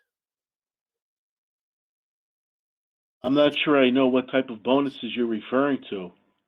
I think you do. The retention bonuses based upon like Anthem, Blue Cross, Blue Shield. I think Blumenthal ended up suing the state of Connecticut and exposed different entities with that. So part of the premium that you're familiar with, is there any? Let me phrase it this way. Does the town of Wallingford pay any type of retention bonus or any bonus to any type of consultant, firm, originator, or insurance entity on behalf of themselves and not on the behalf of the town of Wallingford for additional bonuses or encumbrances of any kind of financial gain to them. We have a professional services insurance consultant line item for $60,000, Bob. A bill. That's all we pay. All right. So in the prior years, when I asked this question, Siegel was our consultant, and I asked this, I think in 1998, I believe, when I originally asked this question about insurance and the difficulty or the difficult part of it was trying to extract it from our mayor, and I'm trying to think of the guy. He passed away. Terrence Sullivan, I think his name is. Could be wrong. And Terry said there wasn't, and then it took me maybe 5 years to extract it, and it didn't really come to fruition that he was telling me the truth. And I asked the mayor about it, and again, my opinion was it was questionable. Mr. Chairman, Jim Bowles here. Can we stop with the accusations, please? Especially about the dead. Thank you. Jim Bowles. With all due respect, Mr. Chairman. Thank you. Jim Bowles. Mr. Chairman, with all due respect, can we make the question or the point of order respectful, please? Jim Bowles. Thank you, Mr. Chairman. Thank you, Mr. Chairman. Jim Bowles, I think I reached out to you because you were part of Southington. I reached out to. Hey, Bill, you know what? I'm not answering your question because of your tone and because of the accusations you're making, especially about someone who's dead. So grow up, Bill. 1998, really? It was called the agent of record, is what you're referring to. And yes, it goes back to where local insurance brokers used to divvy up the insurance business and make commissions for themselves. No, that did not happen, to my knowledge, in Wallingford at all. So show a little respect. Stop the accusation. Jim, thank you, because Southington was the entity that. Bill, I don't want your thanks. I would appreciate your respect and the respect of my fellow department heads and the mayor. You may not like us, but you should respect us. Jim, you know what I respect? I respect the truth. That's what I respect, Jim. I respect sobriety, and I respect those who.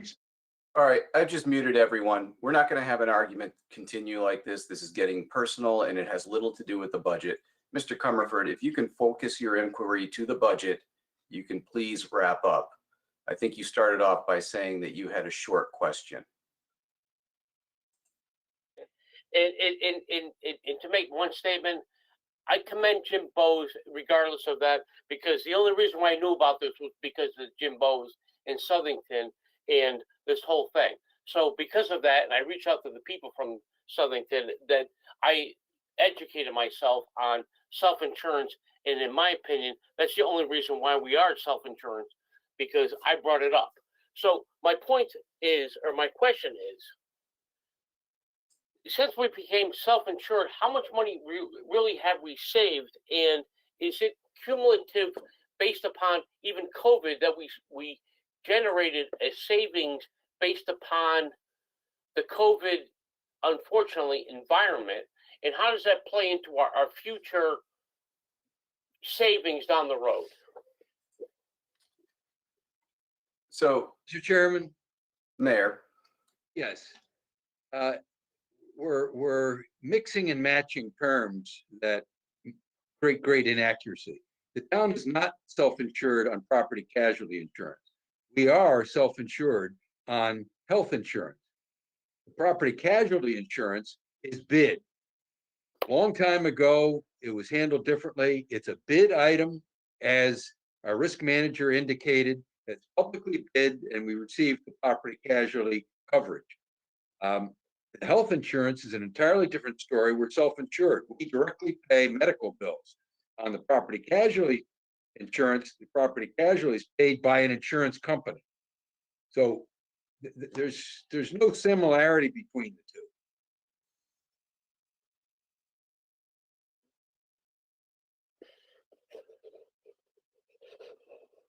two. Mr. Comerford, are you done? No, I broke up somehow. No, my question is because of COVID, forget what the mayor said, as far as I'm concerned.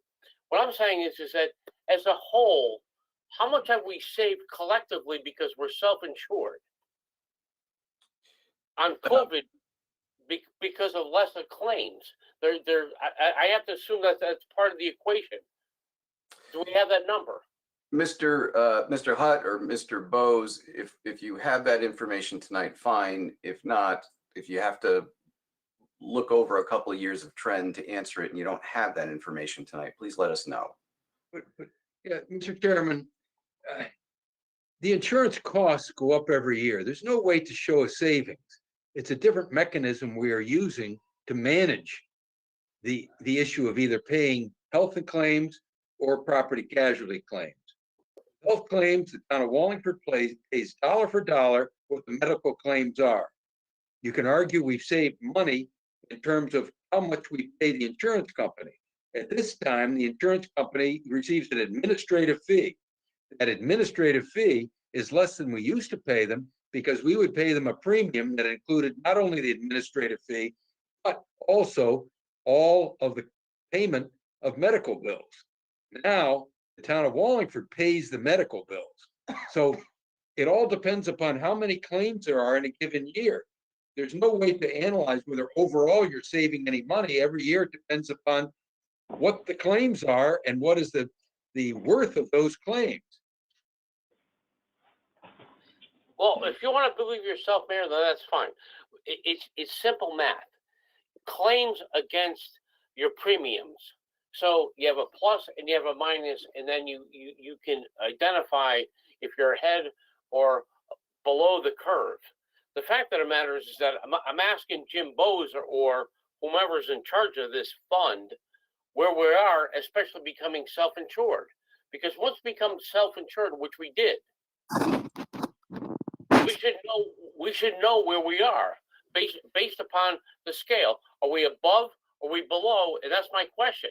So whether it's Jim Bose that answers that question or you, Mayor, since we became self-insured, are we plus or minus above that curve? There's no way to determine it. Well, you know what? That scares me worse than I was already scared. Jim, have a great retirement. Thank you. That should scare you guys, by the way.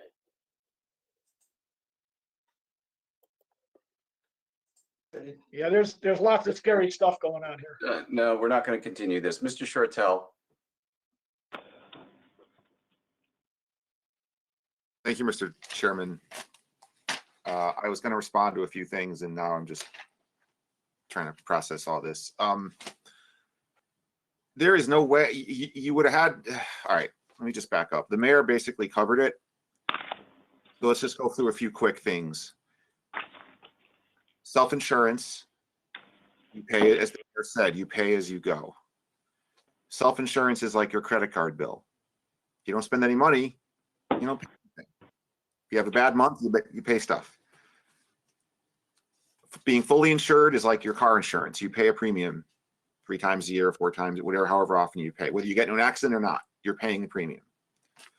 We have absolutely, you don't need to see any numbers. We've absolutely saved money being self-insurance. Being self-insured, excuse me. We've absolutely saved money, especially with this.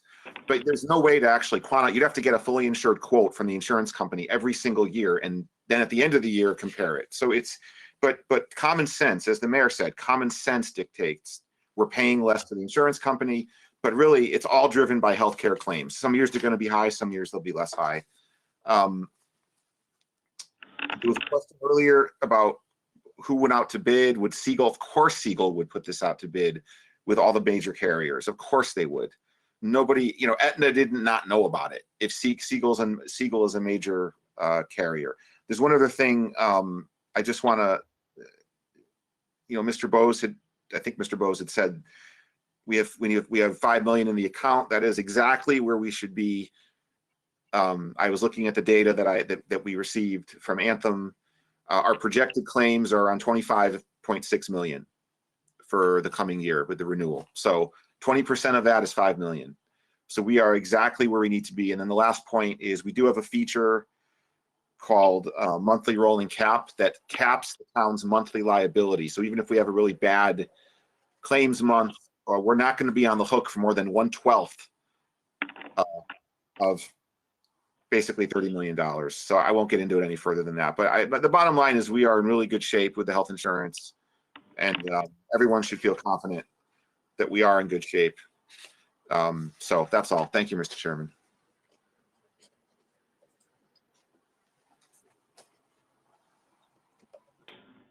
Mr. Comerford. Mr. Shortell, is that because we became self-insured? Yeah, you're not going to have a dialogue with the counselor. Okay, so let me make the statement again. It took me 20 years to extract it from our top administrator, the mayor, because the mayor already knew back when Siegel, the same people that Chris Shortell mentioned, suggested that we became self-insured 20 years ago, and that the first year, 20 years ago, we'd save $1 million. It took me 2 years to extract that information from your administrator, Bill Dickinson, and he said he made a quote administrative. What does that have to do with the current budget, Mr. It's Comerford? nothing to do with the current budget. Please stop this. It clearly Please, Mr. does. Chairman. It It clearly does not. It has nothing to do with the current budget.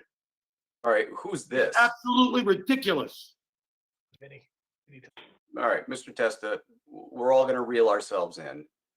Mr. Comerford, if you can relate this to the current budget, you can go on. If not, you're done. I'm reeling it in, and I don't like to get yelled at by anybody, but the reason, and I appreciate that, Chairman Savoni, I appreciate your candor. I'm reeled in, and I'll yell if I feel like it. Now, I'm reeled in. Now, please, Mr. Chairman, can we get back to proper management of this meeting? And I respect your management of it, but this is out of control. Okay, None well, of the questions please, have had anything to do with the budget. you've made your And you've far be made- it for me to defend the administration, but it's you've made your point, Mr. Testa. Now, please check yourself. Mr. Comerford, please wrap it up. checked. I feel offended by Mr. Testa, so I'll stop right now. Thank you, Chairman Cervoni. All right, that's it for human resources. On to risk management. Questions from the council on risk management. I think there's been a lot of overlap in the questions that were asked and answered over the past 30 or so minutes. I see nothing from the council. I do have a question for risk management. I didn't type in, I apologize. Well, I'm not there yet, Mr. Comerford. I'm not done with the council. I'm sorry. I apologize. All right, moving on from the council. Questions from the public for risk management. Mr. Comerford, I hear you have a question. Sir, thank you. Mr. Schreiber, for years, the Center Street Cemetery has stated that they were going to abandon the existing building at the Center Street Cemetery, the original one, the brick one, which would cause an incurred, I guess, taxpayers' burden on that building. Has there been any discussion about that? Because in the past, it said it was hazardous and it was a liability and so forth. Can you explain to me where we're at with that? Mr. Schreiber, does the town insure that building? Yes, we do. Okay. But it was supposed to be abandoned, and why didn't I believe, again, Mr. Lavin suggested that based upon what they said, that was going to get knocked down because he questioned it. So obviously, that's not the reality of the situation. The building is still being used. But who's paying for that? Are we as a taxpayer, or are they? Mr. Schreiber, if you know. As far as the question of paying for it, I'm assuming you're referencing the property insurance or the bill. The premiums, yes. Pay for, the town pay for, the premium. So the town's paying for the premium. Yes. Okay, So if it's a abandoned building, it's declared as an abandoned as opposed to a utilized building, which would be a different rate. If the building is no longer being occupied, it would be put on a vacant insurance policy rather than being on the current occupied property schedule. Okay, so based upon what they told us at several town council meetings that it was going to be unoccupied, we're still paying full insurance on that? Is that for me to believe? We're paying insurance on it because it is occupied. Okay, so even though they stated that it was supposed to be evacuated, is there any intent that Mr. Comerford, we went over the use of that building 2 weeks ago. So this line of questioning is going in circles. The building's being used, it's being insured. The question's been answered. But the point is that the taxpayers don't know that people in this community were told something 4 years ago that we're abandoning this building, and then since that time, the taxpayers have been funding the use of a building which we weren't really were aware of. And now that it's, that's your version of history. well, no, My that's recollection, my recollection was not that that building was going to be abandoned. It's that the building was inadequate for the use that created the cause for the current building. Nobody ever said that building was going to be abandoned. You keep saying that. You believe that, Chairman Cervoni? Is that your? I typically don't say things that I don't believe.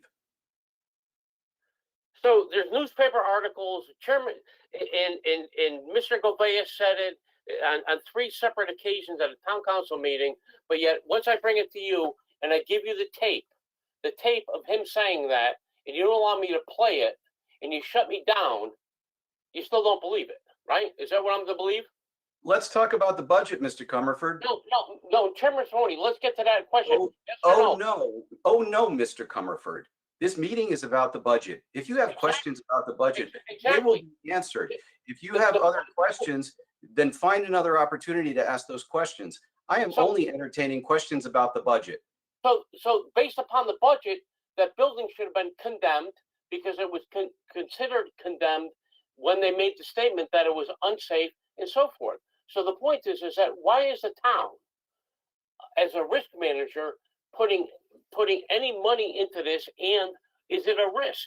The question is, they made it a risk because they identified it as a risk. So the point is that why are we using it, and then what is the risk manager? What has the risk manager determined it as? Is it usable? Is it not usable? Is it a risk? And how much of a risk is it? Because they determine it as a risk. So if it is a risk, who put money into it? Because Public Works is going to be coming up next. If Public Works didn't dump a dime into it, nor did the cemetery. So clearly it was identified as a risk, but it isn't. So again, Mr. Schreiber, the question then is that as a risk manager, and I asked you to go down there and look at it, which clearly is identified, but the point is that if it's a risk, or should they have abandoned it, it would have saved the taxpayers money because it's an abandoned building with no use. They should have abandoned it. They had adequate room in their new building, and they should have abandoned that, and it would have saved the taxpayers money. And as Mr. Laffin stated in the past, I believe, in my opinion, that, hey, let's get the big plan. If we're going to do this, do that, whatever we're going to do, let's have the plan. And the plan was we're abandoning the building. So if it was, which it should have been, it would have decreased the tax burden on the liability to the taxpayer. Is that correct, Mr. Schreiber?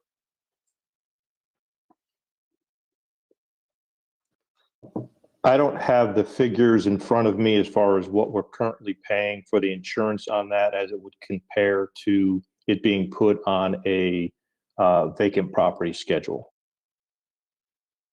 Okay, but if it was put on a vacant property schedule, it would have reduced it, right? And that being said, there would have been an abandonment declaration or something. There would have been a declaration somewhere designated as to the particular use of that property, right? I'm not aware of the actual procedure. Otherwise, I would have been notified that the building is no longer being occupied. Is it your belief that it's not occupied anymore?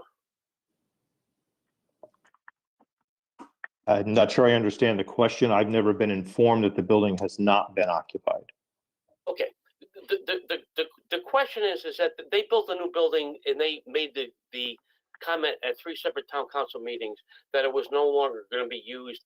And it actually was in the newspaper, I believe, that they had no use for the property. And there was town council meetings where it said that that was their end goal, that they didn't need any more. They didn't care if it was destructed. And again, I think that Mr. Lappin questioned that. So the point is that Mr. Chairman, right of reply, Mr. Comerford has stated my name over multiple meetings over this. I do not recollect making any sort of comment or condition of approval for that building, for the new building's construction, that the current building be destroyed, not used, or anything like that. And to be frank, he's just using the guise of a budget to continue on a rant and vendetta that he has, lawsuits, whatever, against the cemetery. He's just using this as an excuse to badger people. This is just going on too long. And I'm sure his public works questions that he's referenced are also going to be about the cemetery. We've already covered the cemetery. Mr. Lappin, I believe you're related to Nick Lappin, right? My brother? Yeah. Yeah, he was an Eagle Scout. He did work down at the cemetery and so forth. So let's give credence to where credence is deserved. Okay. So you want to go down the rabbit hole? Both of you stop. What does Mr. Lappin's brother have to do with this budget, with the risk management budget?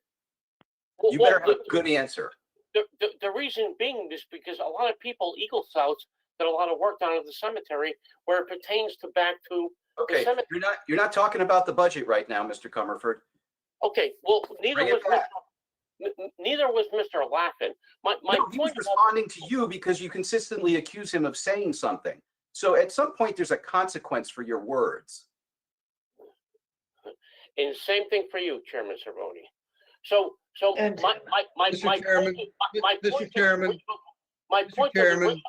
my point to the original question was Chairman Cervoni to Mr. Schreiber. The original building was supposed to be abandoned. You know what? You've said this 6 times, and I'm not listening to it anymore. If you have a question about this budget, you ask it. You keep talking about this same building. Mr. Schreiber said it's insured. That's all we need to know. If you have a question about this budget and risk management, you can ask it. And I'm giving you 30 seconds. I'm asking it right now, once again. Based upon the statements that were made by the representatives of the Center Street Cemetery that it was hazardous, the roof was going to collapse and so forth. Not a dollar was put in from the public works. Not a dollar was put into the reinforcement from the Center Street Cemetery as a risk manager. Is this a liability as a town because these people made these statements? And if it is, should it not be abandoned, destructed, have a plan, like Mr. Lappin suggested, that we have a plan for the whole area? And again, the fact is, if it's that unsafe, why are we allowing people into this building? And is that in your budget? Mr. Chairman. There. I will speak for the administration. We are aware of the concerns raised by Mr. Comerford. To the extent that this budget will address those concerns, certainly that will become the pattern of conduct in the coming year. But we can do nothing more about it tonight. Thank you. Mr. Comerford, that's the answer you're going to get. I think we're moving on. Chairman Cervoni? Yes. There was one other public question, if I may, if it's appropriate at this time. Please. Adelaide Kofer asked a question in regards to the deductible account and whether or not that unspent funds in that account can be spent on other projects. I'm not adequately equipped to answer that question. I believe that would be a question that would go back to the controller's office, as whether or not unspent funds in a line item could be used for other projects outside of what they've been designated as in the appropriate budget line item. So I just wanted to bring that up, that question was asked. Okay. Thank you. Anything else on this particular line, Mr. Schreiber? No, sir. Thank you. All right, moving on to the pension. I think Mr. Bose, Mr. Senna, this is your department essentially. Am I correct? Well, as far as benefits administration, that would be Mr. Hutt. If there's questions about the pension commission, if you will, there is no pension commission budget per se. So the line item that you're looking at is the request of the Human Resources Department. But if there's anything that should come up that I can answer, I'll be glad to. All right, so it's page 27, the pension fund. That's the That's Human Resources. Okay. So, Mr. Hutt, let me unmute you. Any preface to the discussion on the pension line?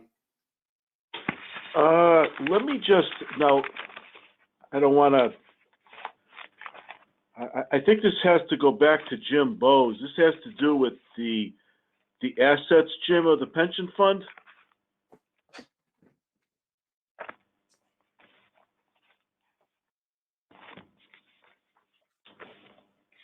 Oh, I believe they're referring, Jim, to your line item 52305, consolidated pension plan. Oh, all right. Well, that's just one of the line items for that we budget for. That's our contribution. Yeah, which reflects the amount that we budgeted for the town pension plan as well as the Board of Ed, the classified service employees. Okay. Councilor Testa has some questions for the pension.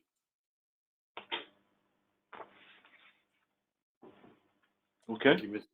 Thank you, Mr. Chairman, and I will do so quietly. I'm just looking at the last 2 years. It looks like there was a roughly a similar by percentage increase in required appropriations by the town. Just wondering what the reason for that is. What's the justification for going up about 10% a year, if I'm doing the math correctly? I'm doing it in my head, so that could be a problem. It looks like we're going, the request was almost was 1.1 million, well over 10%. But the mayor's approval was about 800,000. So that looks like about 10% of the current appropriation or the previous appropriation. So perhaps a very brief overview of the state of affairs at the pension fund and why the requested contribution by the town has increased, had to increase by 10% a year over the last 2 years. Thank you. So Councilor Testa, when we submit the initial budget to the mayor in preparation for meeting with the mayor to go over the budget, we anticipate a salary increase, and then what we do is we build our estimate for the pension contributions by the town for the next fiscal year based upon that, as well as the information that we get from the Board of Education in terms of what their total pension payroll will be for the upcoming year. So once we're done with the mayor's offices, done with their review by each department, we get salary figures, the actual salary figures for the following year. So the initial figure that we provide the mayor's office is just a placeholder pending receiving the personnel detail from Jim Bowes. And then once we have that information, we'll have our pension contribution recommendation from the actuary, and then we'll revise our figures to reflect what is going to be the actual budgeted payroll by the town for the upcoming fiscal year. I appreciate that. And actually, I wasn't, maybe perhaps I wasn't clear. I wasn't questioning why the reduction from the initial to the mayor's recommended. I understand that, the time you prepare this to the time the mayor submits it, there are opportunities to be more accurate. That wasn't my question. I'm really questioning the $800,000 increase from last year to this year. And you brought up the Board of Ed. I thought the Board of Ed, the teachers were in a separate state-run retirement account and that we didn't pay them out of our pension fund. Am I? You're correct. The teachers do not pay into the town pension plan. They pay into the state pension plan. However, the secretaries, the food service workers, the custodians, the paraprofessionals, they all pay into the town pension fund, and the town funds the Board of Ed portion of the pension contribution for the fiscal year. Okay, well, that makes perfect sense. I would imagine that's not a very great amount, percentage-wise, of our total, is it? It's, here, let me get it for you, just a minute. I just have to find it. And again, I'm not really even questioning my question revolves around why the need to increase so much. I don't think it's personnel related. I think it's fund condition and performance related. So perhaps an explanation of, what's been going on the last few years, what's the forecast going forward, as we hope, whatever market we're in is improving. And that's really my question. Where do we stand? Why are we increasing it so much? Are the actuarials telling us we have to make up for past losses or past inadequate contributions? That's Jim Bozeman. It's a combination of factors determined by the actuarial firm that evaluates the plan. You're correct on that. You hit the nail right on the head. Part of their, obviously, I'm not an actuary, so please, those folks are geniuses. But anyway, there is what they call the current cost, which is the liability that's being accrued this year by current employees.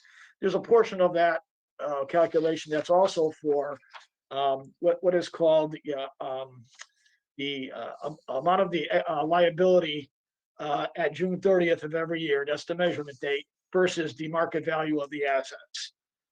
The assets have done very well.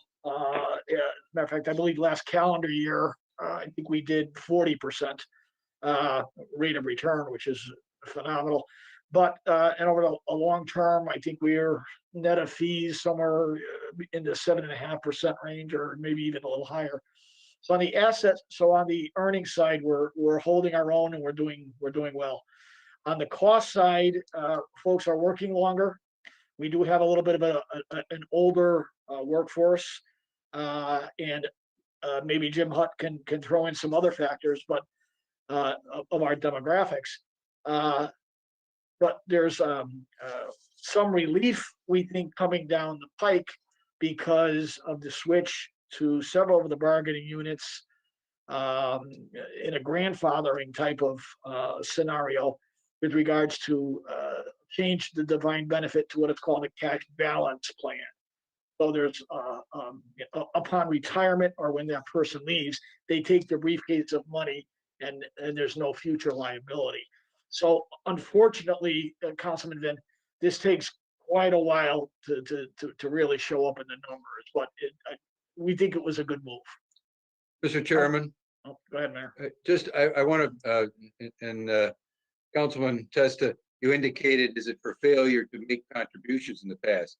I can tell you, since I've served as mayor, we have made the contribution at the minimum of what the actuary has dictated. For a period of time, we were funding it above the minimum in the 90s because we were trying to make up for a lot past history.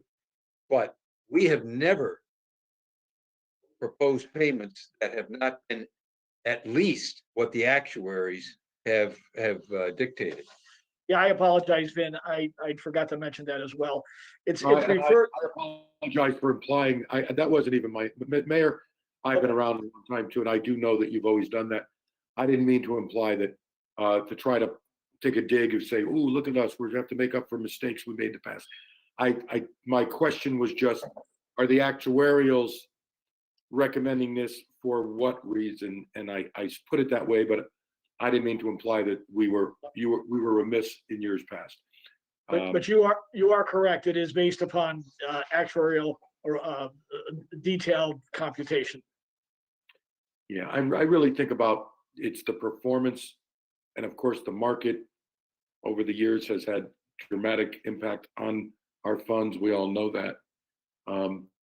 We have had questions over the years, and we've questioned over the years the means of management, the way we're investing, and the fees that are incurred, that type of thing. But that's not that to discuss those specifics.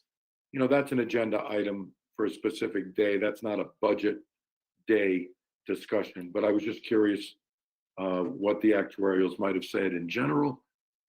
Again, $800,000 increase to me indicates we're making up for some type of shortfall that I would assume is performance related, which may be market related. And that was kind of the gist of my question. But no, I appreciate your answers, and we'll have we're due for a discussion on the pension fund in general at a later date. Now tonight's not the time for that. So thank you for your answers. You're welcome. Thank you. And Mr. Chairman, I apologize for the tone of my voice earlier. I honestly do forget how loud I get at times. So it's just the tone I'm apologizing for, by the way. I suspect that your pooch is calming you down. So there appear to be no further questions from the council on the pension. Questions from the public?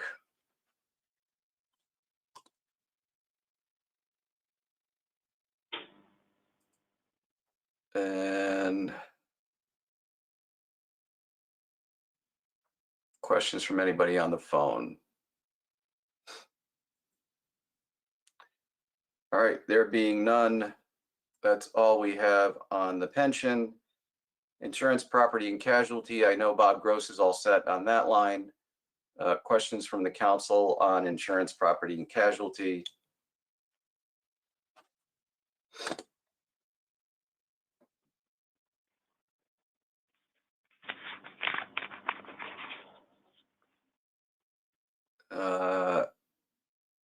Any questions from the public on insurance, property, and casualty? Well, the public, except Bob Gross, who already asked this question.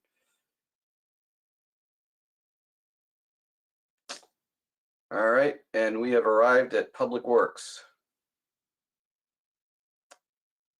I think I've seen you on and off. Mr. Baltramitis, are you with us? I am with you, Mr. Chairman. Good evening. Good evening, Mr. Chairman, councilors. Rob Baltramitis, Director of Public Works.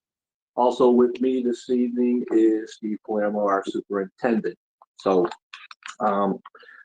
I suspect we'll have questions and discussion after. So let me quickly run through our proposed budget for this year. If you have the form in front of you, starting with salaries and wages, we're not anticipating or planning any staff changes. No new positions. The regular salaries and wages reflects just what is due contractually, about a 1% increase. You'll of course notice the overtime line that does significantly increase, and we won't belabor this, but last year the approved budget coming out of the council, while the intent was to make a cut overall to public works, it came out of that one line item. So what's proposed this year is $356,000. That is based on a 5-year average for overtime. Next is operating and maintenance. What I'll do is just go down and talk about the items that are changed from last year's request. The first one is telephone. It's about a $6,700 increase. Last year was the first year that Public Works took over all of the telephone bills for the town hall offices. They used to be individual. Based on our progress of payment so far this year, we anticipate, again, that it'd be about $6,700 more than last year's previous request to fund that. It still should represent a savings overall for the town for overall phone use. Next line is utilities. Actually, our request is $13,000 less than last year. That's directly related to anticipating not opening the community pool this year. We look back at 2019 as far as what water, what electricity would cost us. So we pull that out of this year's utility bill. The next line item, gas and diesel, there's also a savings of about $17,000. We're just able to take advantage of bid pricing that we're locked into right now. Just looking at fuel prices and the trends recently, I don't think we'll experience this again next year. So we're taking advantage of it this year, $17,000 cut. The next change, going all the way down to office expenses and supplies, is a small increase of $2,700. That's mostly because Public Works took a hand-me-down construction plan or engineering plan photocopier from the engineering department. It was surplus equipment, but we're able to maintain a maintenance contract on that item, and it simplifies what we do here, and not needing to run the engineering every time we need to make a copy of a construction plan. Working our way down, the next change is Stormwater Phase 2 State DEP. That's a $5,000 increase over the previous year. Town of Wallingford, like most municipalities, are required to have a stormwater permit from DEP, that's MS4. It's a 5-year permit, and some of the thresholds and obligations of the town change year to year. So just looking at some of the extra stuff we have to do this year, we contacted our consultant, and again, based on those tasks, there's a small increase this year. Line item for custodial services, that is an increase of $25,000. There's a number of reasons for that. Number one, some of the contracts for our buildings have expired. They have been rebid for July 1, and some of those prices have increased. There's a small increase associated with the new STEM space, the back of the SCOW. That will come online shortly and require the janitorial services. But the largest reason for that increase is for the additional cleaning that we've been doing year long that's COVID related. We have a second janitor in the town hall building for many hours, every week, just for the extra cleaning or to deep clean an office when there's a potential risk or exposure. So because we don't anticipate that is going to necessarily lessen over this next year, we looked at those additional costs we had this year and have built them into our budget in that line item. The next increase is purchase services, waste, compost. I apologize. The one before that, hazardous waste. That's a $3,231 increase over the previous year. What that is our payment to the South Central Regional Connecticut Water Authority. Our bill is based on the number of our residents that go down and dispose of hazardous waste at that facility. So the more residents that we have that take advantage of that, the higher our pricing can be. So Regional Water gives us that number based on this year's participation. The next item with an increase is purchase services, waste, compost. That's a $12,000 increase. I think you're all familiar with the issue with Covanta. Previous budget years, we've always anticipated being able to tip trash at $65 per ton. That Covanta deal has fallen apart, and we are faced with tip fees that are closer to $95 per ton. So again, budgeting accordingly. That's a $12,000 increase in that line item. Overall, operating and maintenance, $2.7 million. For this year, there's less than a 1% increase over the previous budget year. So the next page, that'll bring us to our department capital items. And I will just take you through these quickly one by one. The first item that we are asking for is a replacement payloader. That's a $200,000 item that'll actually be funded not through tax dollars this year, but CRRA money. The loader is a very important item for us. We have 3 of them. All 3 are used during winter storms. 2 are out on the road. 1 is kept here loading trucks with salt. The one we're replacing is 21 years old. It has over 10,000 hours, and it is not a reliable machine, and we need a reliable machine. The next item is plow truck 4x4, $90,000. That'll replace a truck that's 14 years old, high miles, with excessive rust and rot in the frame and body. The next item is a pickup truck. We did ask for 2. After the mayor's cut, there's $35,000 for 1 pickup. That is to replace a pickup truck that is used here daily for a supervisor. The truck that would be replaced is 25 years old. It's a 1996, very high miles, and I would almost refer to it as a Flintstone vehicle that you could probably put your feet through and push it if you ran out of fuel. The next item is a larger plow truck, Class 7 plow truck. That's a 33,000 gross vehicle weight truck. That's another item that the mayor proposed we fund through CRRA. Again, so that's 2 plow trucks this year. I've explained to you in the past, we have 21 plow runs in this town, each of them with a truck similar to this or smaller. In addition to that, there are 2 other floaters that are generally out there to help anybody who might fall behind. That's 23 trucks on the road. If we buy 1 or 2, our average truck is still 12 years old. And these things work really hard, and it's very important that we replace at least 1 a year. I don't have to remind you that with this year's cut to Public Works, we did not get a plow truck, and that's why there are 2 in this year's budget. The next item is a wood chipper. We have 2 wood chippers.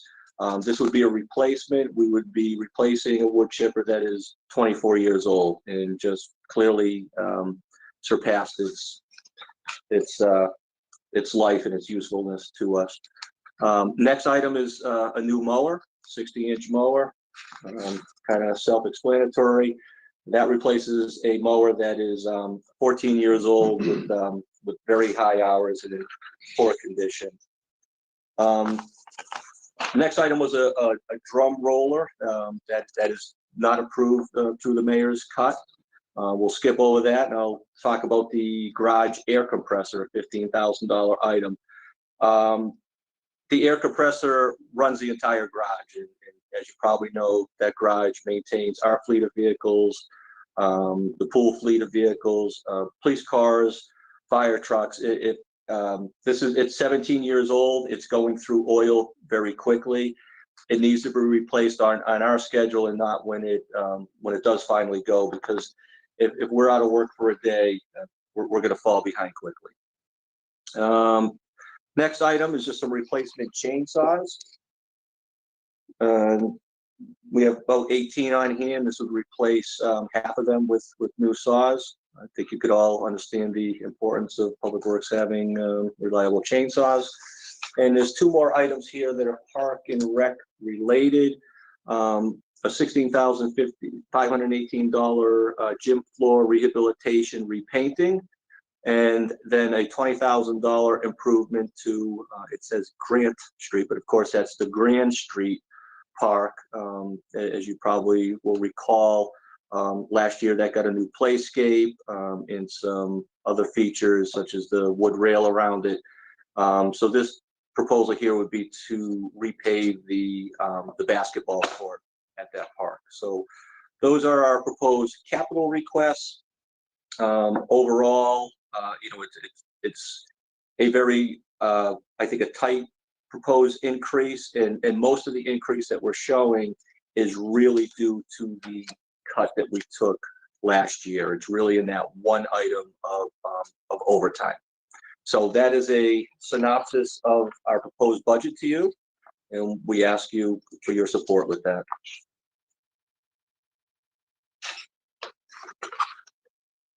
Well, thank you for that. I am just waiting for the chat bar to fill up with questions. Nothing yet from the council.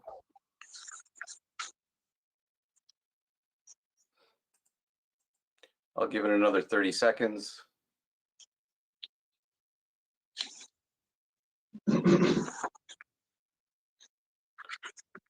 All right, no questions for you from the council.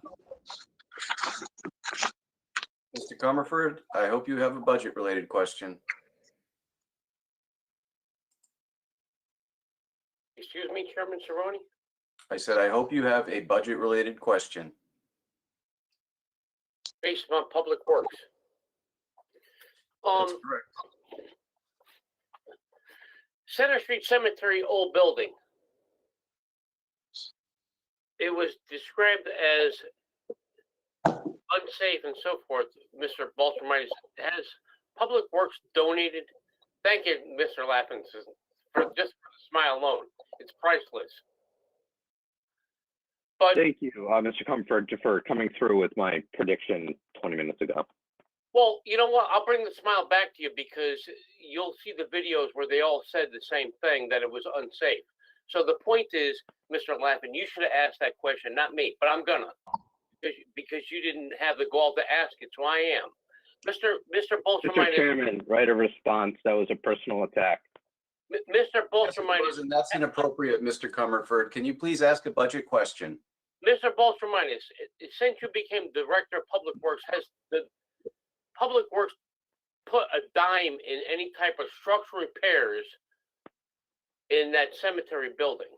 And if so, and if not, is it in this new budget? Mr. Comfort, sounds like a twofold question. The first part is, since I've been here as director in June of 2019, we have not put any money or made repairs to the original building in Center Street Cemetery, and there is nothing in my budget this year for that. And my next question is, to the best of your knowledge, is it structurally sound so that it wouldn't be coming up in your budget down the road? Well, to the best of my knowledge, I was going to use a double negative and say it's not unsound. I'm not aware of any issues with the building. But you're aware that the building department did go there and inspect it, and you are aware that they said it wasn't, right? You're correct. I am aware of that. Okay. So it's not unsafe, and it's not unfound that it's not unsafe. Okay. So my next question is the Scout building, and I didn't know how this worked because this is my second time that I thought that Chairman Savoni would have asked what questions that we asked ahead of time, and you would have addressed. So again, I'll ask the chairman how that gets addressed. I asked specifically prior to this questions, including you, as to how it was going to be answered, and I have yet to get that. If that was directed at me, I don't know what you just asked me, and I really don't know what you're talking about. I had asked questions prior, and I think Wallingford Public Access, other people asked questions, and they submitted them to the town clerk or asked it at the prior budget hearings. And they were supposed to be documented and then asked now, or is it at the end?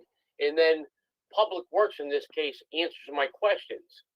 So where is it fold out that they answer them now, or do they answer them at the end? Because I So- clearly asked them You clearly asked them when. at the budget hearing. And that's why I'm asking them again, because I didn't know if they were going to be answered.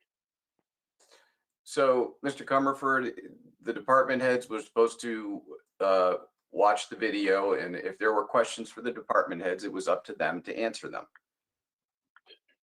Chairman Cerrone, it's your show. What you stated, based upon the agenda and what you perceived as to what you wanted the people from the public to follow, which was if they had a question, to submit them in writing and or ask them that night. So I asked them that night. So I asked them that night, and your town clerk should have wrote them down. And then I believe that the town clerk should have forwarded them to in this case, the Department of Public Works, and asked us questions. And then I would be sitting here listening to my answers. So when am I going to? I'm sorry, Mr. Comerford, I just wanted to jump in, if it's okay, Mr. Chairman. So, the town clerk did forward to Public Works questions from the public from the Public Works workshop a couple weeks back. I do apologize, Mr. Comerford, because I don't have the printout of that email in front of me. So I'm afraid I would need to ask you to repeat your question. I'd be certainly happy to answer. Well, why don't we ask the town clerk to repeat my questions? Because she was the one that was supposed to be writing them down. No, she wasn't, Mr. Comerford. That's your perception. It was up to the department heads to watch the video and gather the questions. So irrespective of that, Mr. Baltramitis addressed the fact that he had them, and for whatever reason, doesn't have them in front of him right now. And if you don't remember them, well, sorry. So I'm lost here. Just for future reference, just in case COVID continues, I asked a question, and it was supposed to be documented by the town council person that is orchestrating the meeting, documenting my question. Then my question is supposed to be forwarded to that department head, whether it was. So, Mr. Comerford, I'm going to stop you right there because Mr. Baltramitis addressed that. No, I'm just trying to gain it in my own mind as to how it. Move on. I'm not entertaining this anymore. You have a question for Public Works and their budget. You ask it.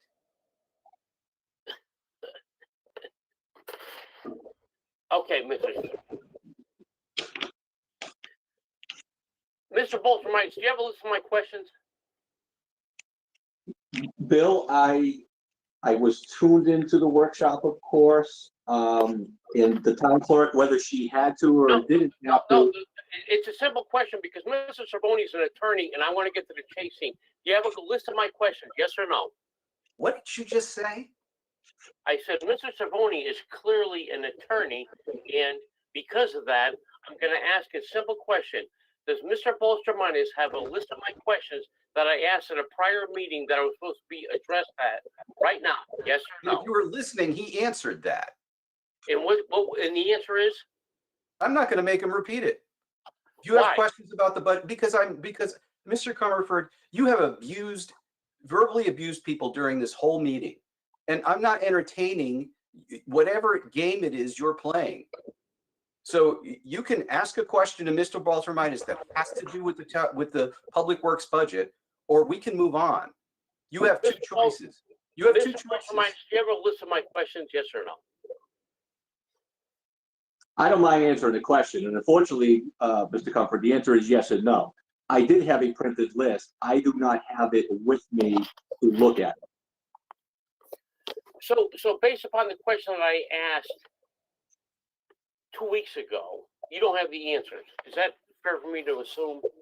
No. All you would have to do is give me the question that you asked 2 weeks ago, and I'll give you the answer. Okay. but you don't have those questions. All right. So Scout's lease. Do you have Scout's lease in front of you? I do not have it in front of me. Okay, but I did ask about Scout's lease, correct? Correct. All right, but you don't have it in front of you, so you can't answer questions based upon Scout's lease.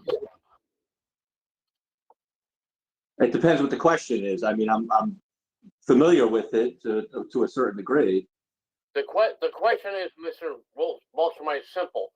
I asked you about specifically about Scout's lease. Do you have it in front of you? Yes or no? It doesn't matter. Do you have a question about the budget? It pertains to Scout's lease and how Public Works orchestrates it, pays for their bills, overhead, replacement, and so forth. But if he doesn't have a copy of their lease, it's irrelevant because he doesn't have it in front of him, which you just admitted to. Okay, instead of playing blind man's bluff, ask him the question. Do you have the lease in front of you? Yes or no? Still no. Okay, so you can't answer the question. Board of Education, do you have the lease for Board of Education budget for the railroad station?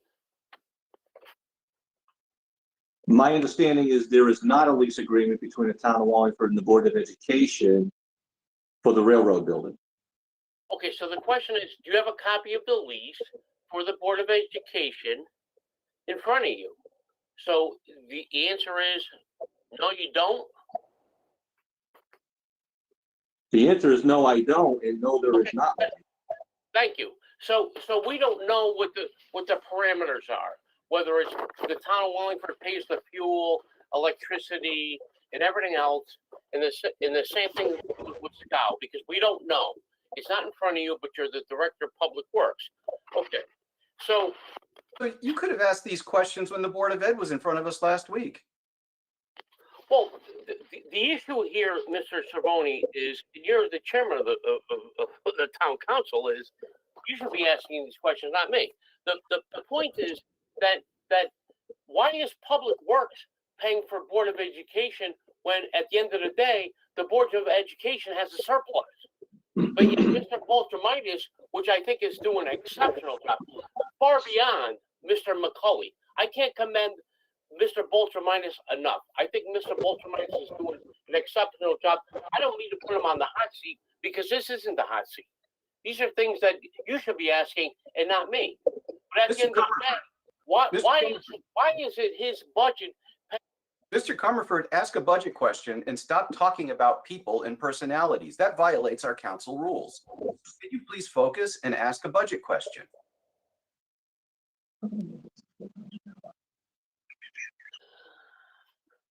Okay, I'll ask a simple question then.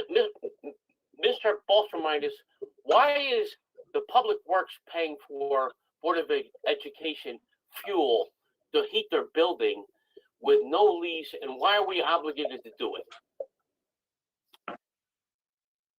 Based upon, I don't know if I can answer. You know what, Mr. Boltramitis, if you feel comfortable answering that question and it's within your knowledge, that's fine. And if you don't, that's okay too. Well, thank you, Mr. Chairman. And first, Mr. Comfort, I do thank you for the accolades. I do appreciate that. You know, what I can confirm is that this department, we do pay the utilities at the railroad building. So, you know, whether those utilities are being consumed by the Board of Education, continuing adult education, or the model railroad that also occupies some space in the basement. Public Works, we do pay those bills for heat, electric, water. Yeah, I mean, that's the answer. I can't tell you why. I don't like the answers like it's always been that way, but you know, it was that way when I got here 2 years ago, and it hasn't changed. Yeah. Mr. Chairman? Mr. Chairman? Mayor? Yes, the railroad station is a town-owned building. It is being used by the Board of Education as well as a model railroad group in the basement. We have responsibilities for that building. It's on the historic registry. It's very appropriate that we maintain that building. it's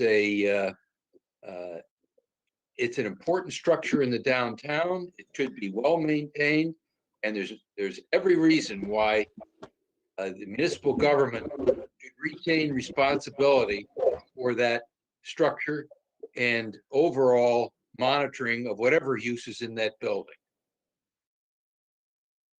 Can we get an amen? Is he done? Mayor, are you done? Are you done, Mayor? Yes. All right. Well, the question is that I'm kind of confused because if I'm an Irish guy, does that mean the Irish Republican Army can set up shop and down at the basement and boot out the railroad model, whatever it is? I don't understand the logic between who gets in, who doesn't, and then all the utilities are paid. Everything is great and gravy, but yet there's no rhyme or reason. And I'm not holding Mr. Bultramitis at fault at all. And again, I commend them. I just want to know why, like the Board of Education isn't giving all that money that should be given back to Public Works. Hypothetically, say it costs Public Works, and I don't know this, Mr. Bultramitis, but hypothetically, say it costs them 30 grand to run that railroad station. Utilities, maintenance, roof, AC, I don't know, but I like to see that number. But why isn't someone else paying that? Because they're utilizing it at $1 a year. Why are we doing this? Because it doesn't make sense to me, especially when the people that we're giving it to has a surplus, in this case, the Board of Education. So isn't it cheaper to keep it closed? Mayor, is it not? Mr. Comerford, I answered the question. Those are the priorities I see. That's the judgment that's being made. I understand you disagree with it, but the question is answered.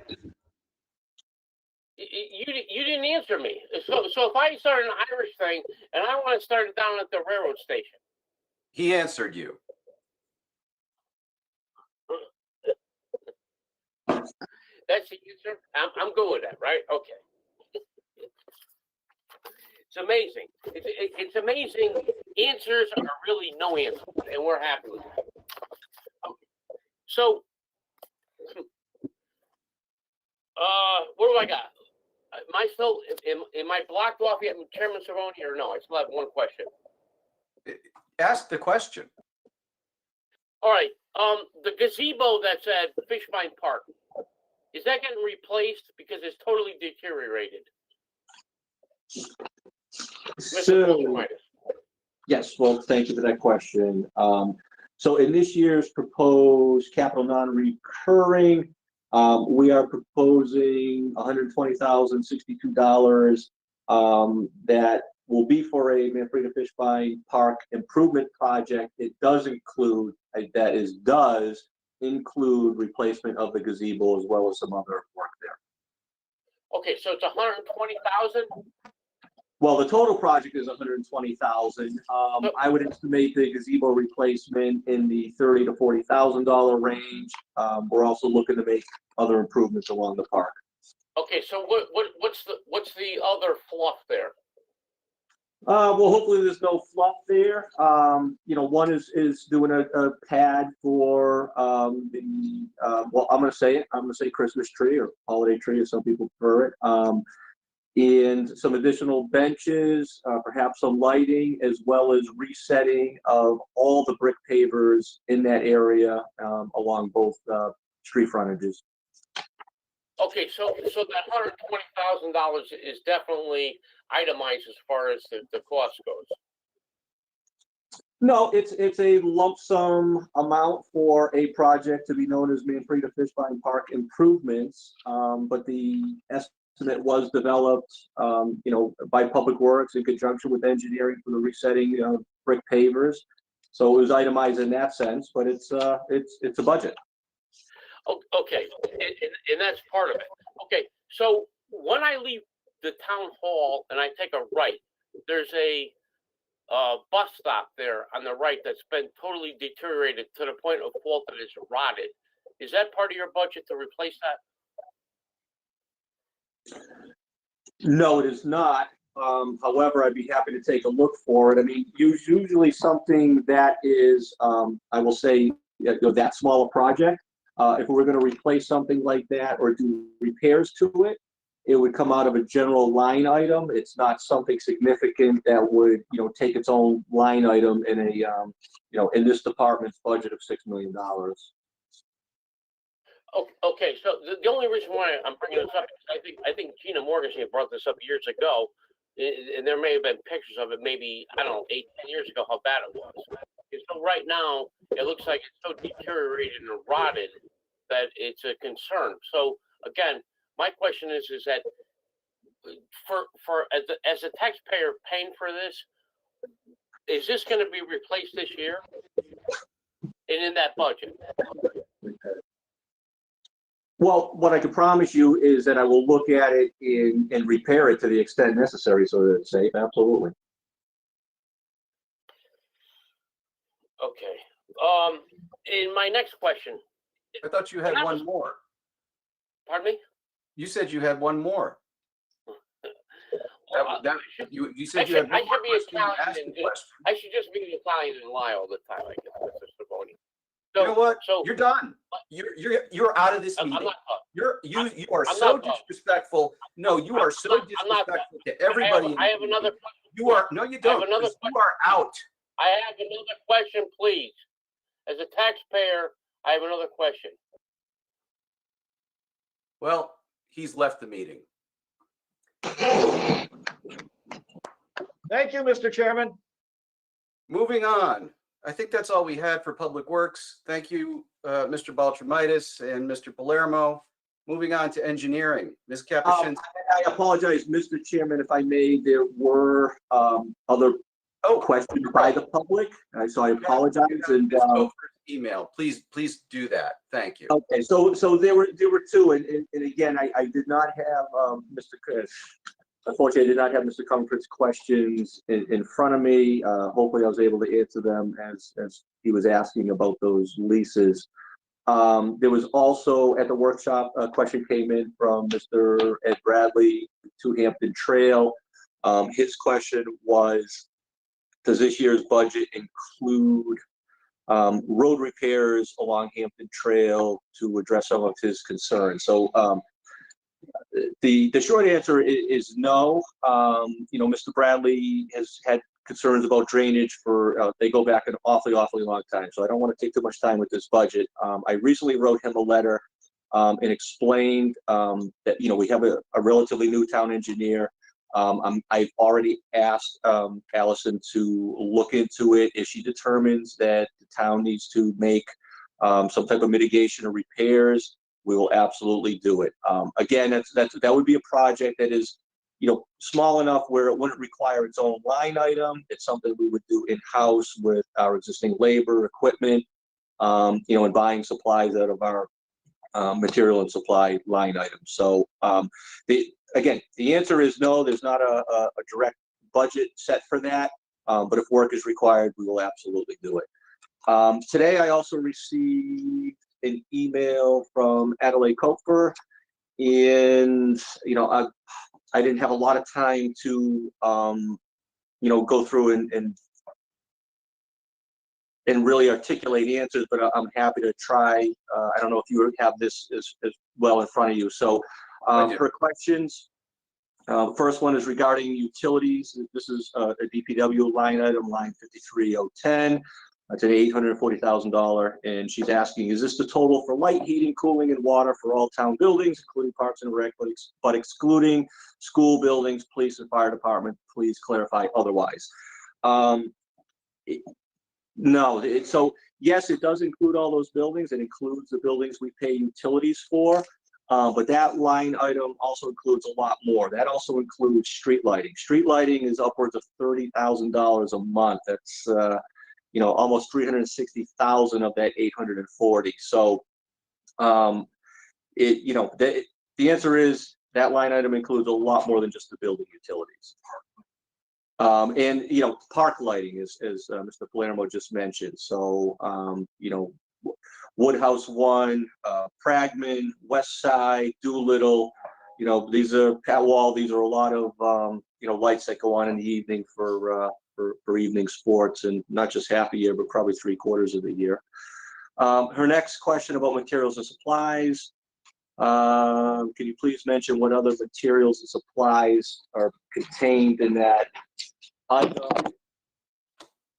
It's really everything else we buy. I mean, it's ball field clay, it's topsoil, concrete blocks, bricks, grass seed. One of the biggest items out of that 496,000, about 370,000 of that is attributable to road salt. So that comes out of that line item. Her next question, I just want to kind of paraphrase. She says, would it be fair to say that we spend over $1 million annually on utilities for town buildings? I hopefully addressed that in the response to the first one. Of our $840,000 line item for utilities, a large portion of that is for other things such as parks and street lighting. So I don't know if it's fair to say that we spend more than $1 million annually. The next one, last energy audit for town buildings in 2012, correct? I believe that's correct. We've not had one since I've been director for 2 years. Her last comment, looks like a comment more so than the building, is really a request to the council, and I'll just read the bold part. Will the council please consider and budget for a comprehensive energy audit that could help cut utility costs by 20–50% for our town building? So I think that's something for you to consider. So hopefully I was able to address that on short notice. So thank you, Mr. Chairman. Thank you, Mr. Beltramitis, and thank you for reminding me that those questions were before you. I did print that email to remind myself to have you address those. And just before I let you go, I'm just going to check to see if anybody on the telephone has a question for you. Ed Bradley, 2 Hampton Trail. Hello. Mr. Bradley, go ahead. Okay, I want to follow up on Rob's response to give everyone the history behind my question. And I got to go back to the year 2003 when I received a letter on response from my letter from the mayor. Thank you for your letter dated August 17th regarding the paving of Hampton Trail and other roads in Spring Lake. I have forwarded a copy of your correspondence and photos to Henry McCauley, Public Works Director, and John Thompson, town engineer at that time. Once they have reviewed it, your concerns, and inspect the area, we will contact you. Well, since that 2003 date, there were several other emails. I'm not going to read them all, but on February 1st, 2013, 10 years later, from Mr. McCauley, I am happy to inform you that the Public Works Department will be taking corrective action on your road. When weather permits, we will remove the existing asphalt, repave to the previous 2003 elevation. We will also saw cut the damaged portion of your driveway, remove the asphalt, and repave. And I'm confident that this work will put an end to this ongoing situation. Signed, Henry McCauley. And here we are in 2001, 18 years later, and nothing has been done. And there is a ton of money in the millions in the capital non-reoccurring and other capital accounts for Town Aid Road, for road capital projects, and it's beyond me why it's taken 18 years and it still can't be done.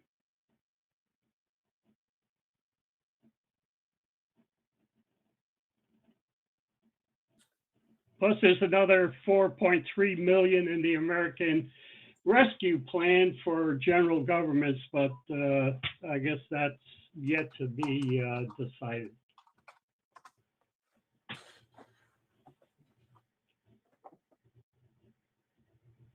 Mr. Beltramitis, you still with us? I am, Mr. Chairman. Okay. I think there was a question there. I know there was a lot of history. You know what, Mr. Chairman, I always, well, I'm gonna have to disagree with you. I did not hear a question in there, quite frankly. Oh my, I can't go through that again. Well, no, I Hey, mean, Rob, I think Rob, he's asking Rob, if the road Rob, is in your. hold on. It's been 18 years since the mayor and Henry McCauley has said that the road was gonna be done. I sent you all the attachments of every email I received in my March 31st, 2021 letter to you. 18 years. I know you're new and everything, and you weren't around when Henry McCauley wasn't around, but 18 years? I mean, come on. Yeah, still not a question, Mr. Bradley, but if I can guess what your question is, the answer is it is not in this year's budget. And if you heard what I said earlier, if the current town engineer determines that there's mitigation work that's required, I will do it. I heard your response, but I wanted to give the counselors and also the mayor the history of where we are today, 18 years later, okay? I understand it's not in your budget.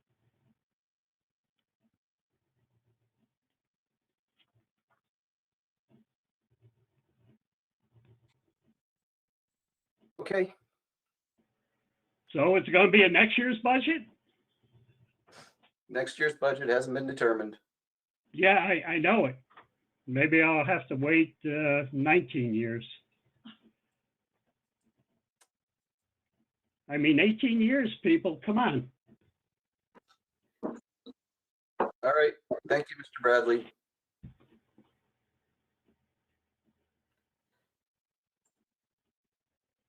And Mr. Baltramitis, I think that's it for you. Well, thank you, Mr. Chairman, counselors. Thank you. Thank you. Thank you for your work for the town. On to engineering. Ms. Kapuscinski, thank you for your patience. Thank you, Mr. Chairman. Allison Kapuscinski, Town Engineer. I think that your budget packets included a memo outlining the different line items for a budget request this year. So I figured I'll just give a high-level overview of what we're looking at. We're not proposing any staffing changes this year. The change in total salaries and wages is due to step increases. The operating and maintenance budget is essentially staying the same.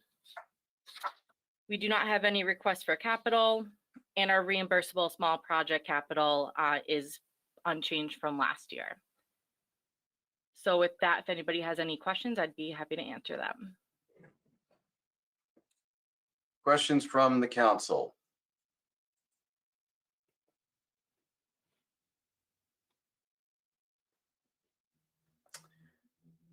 No questions from the council. Questions from the public? Nothing in the chat bar, and I will go to the phones.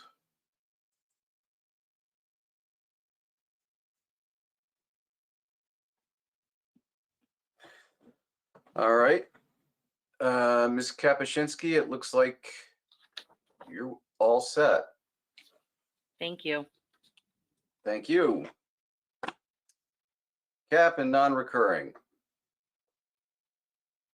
Well, I guess you're not all set, because I think, Ms. Kapuscinski, this is your line too. Yeah, so both Director of Public Works, Rob Baltramitis, and myself, along with the mayor, put together our list of capital non-recurring projects for this current year. We do have them submitted here. If anybody has questions on individual projects, either Rob or myself or both of us could help answer them. And can we address 6-year capital at the same time, since we're seeing the horizon? Sounds good to me. Okay. Questions from the council about the cap and non-recurring fund and 6-year capital?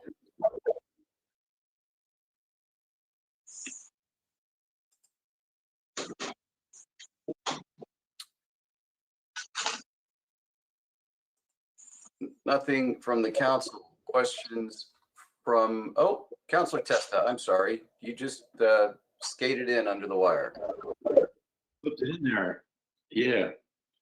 Well, we've been having a lot of discussion back and forth as meetings proceed about the, let's just call it the $1.8 million in leftover funds from in this or a similar fund.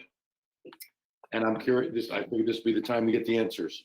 Does the administration have a specific plan for that money?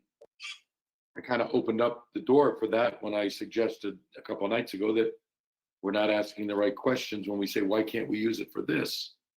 Perhaps there is a plan for that money. That's question one. And I'll just stop at question one for now. Also, where is it in my budget? That's question two. All right, anybody out here in TV land can answer Mr. Testa's question. Not anybody. Mr. Chairman? Mayor. Yeah, with regard to money that is in capital funding, in this case, the capital and non-recurring fund,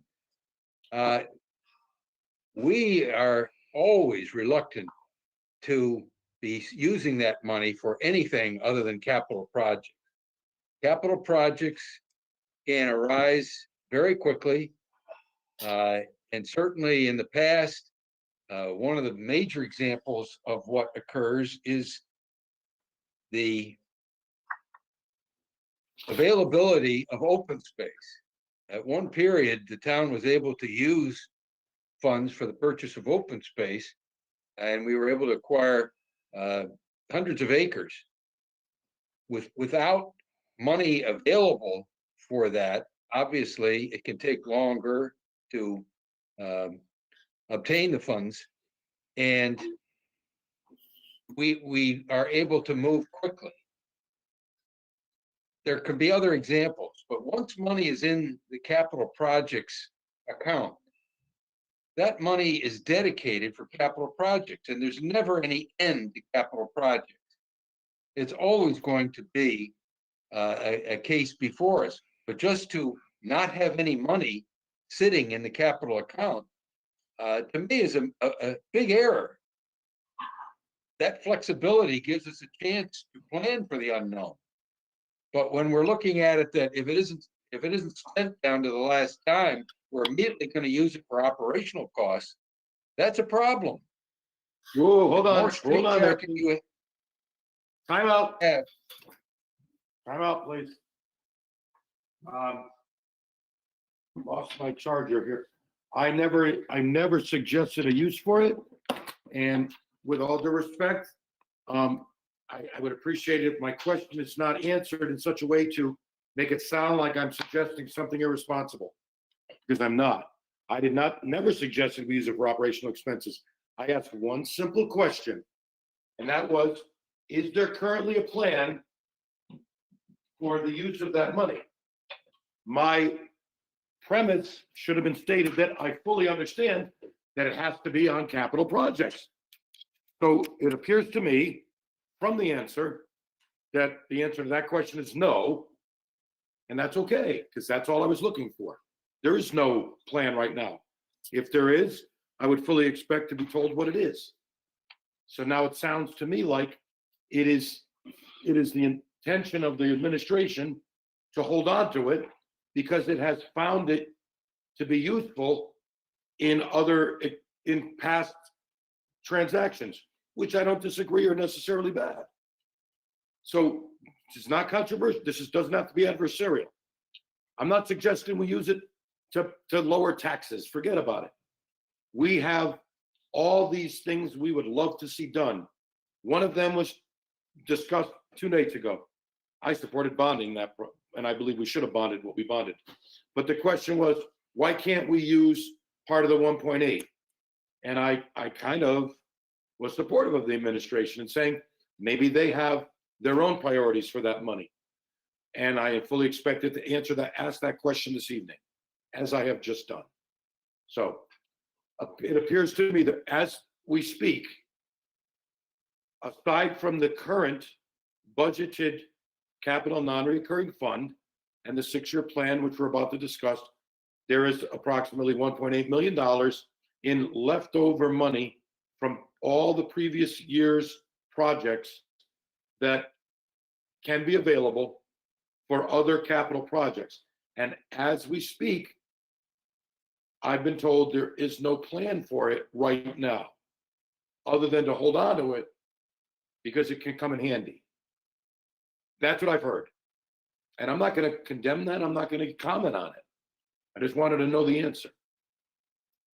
But please, after all these years, don't try to represent my question in such a way that it sounds like I'm suggesting something irresponsible. I'm not. That's not fair. I show you a lot of respect, please. The other question is to Mr. Bose. Just help me out here. Again, after all these years, I'm still asking this question. Where is that money? Am I only going to see it in the audit, or is it reflected in the budget? The 1.8. That would be in the audit. But it's, Thank you very much. Yeah, that would be a part of the fund balance. Okay, thank you. So it's not reflected in the budget. Now, That's correct. If perchance there was a recommendation to appropriate any of that money for a particular project, it would at some point appear in this budget, correct?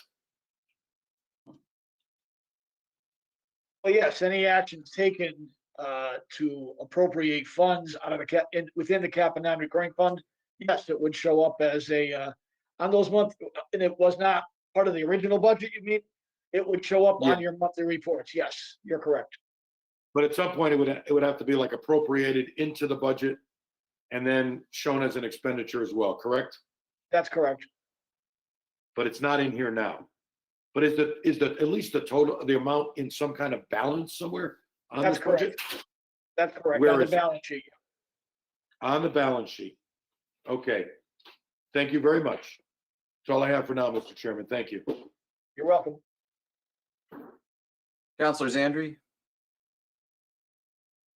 Thank you, Mr. Chairman. I guess my question is for Mr. Bose first, at least. Mr. Bose, can you just confirm for me the total for all the cap and non-recurring projects? I see it there. I want to make sure I'm looking at the right thing. As far as what's in front of you, as far as the 21-22 budget? Right. In other words, we got our whole budget, and then we've got, a bunch of things that are earmarked for work we're going to do based on cap and non-recurring. So that comes to X number of dollars. I just want to confirm I'm looking at the right thing here. Yes. Well, if you're looking at the right page of the budget book, it would be page 84. And we have the list of the projects as our town engineer, Allison, has referred to. Those totals of those projects add up to $2,097,062. I'm sorry, $2,097,062. All right, I just wanted to make sure that I was looking at the right thing. So I'm gonna kind of ask a similar question. So now, and again, I'm just trying to make sure that I'm following where all this stuff is. There's $1.8 million that is left over from projects as projects closed out and monies are left over. And I understand where all of it comes from. Contingencies put aside, we don't use it. Something comes under, something comes over a little bit. We've got the contingency to use, something comes under, and it's just more that's get left aside. So if we've earmarked $2,097,000 and so forth, that is part of the amount of money that is within the entire budget for the year, and that's what causes part of the taxes to go up, is because we spent X last year, we're spending Y this year. There's a difference, but a piece of it is this $2 million, correct? Let me try to explain. Not exactly, Jason.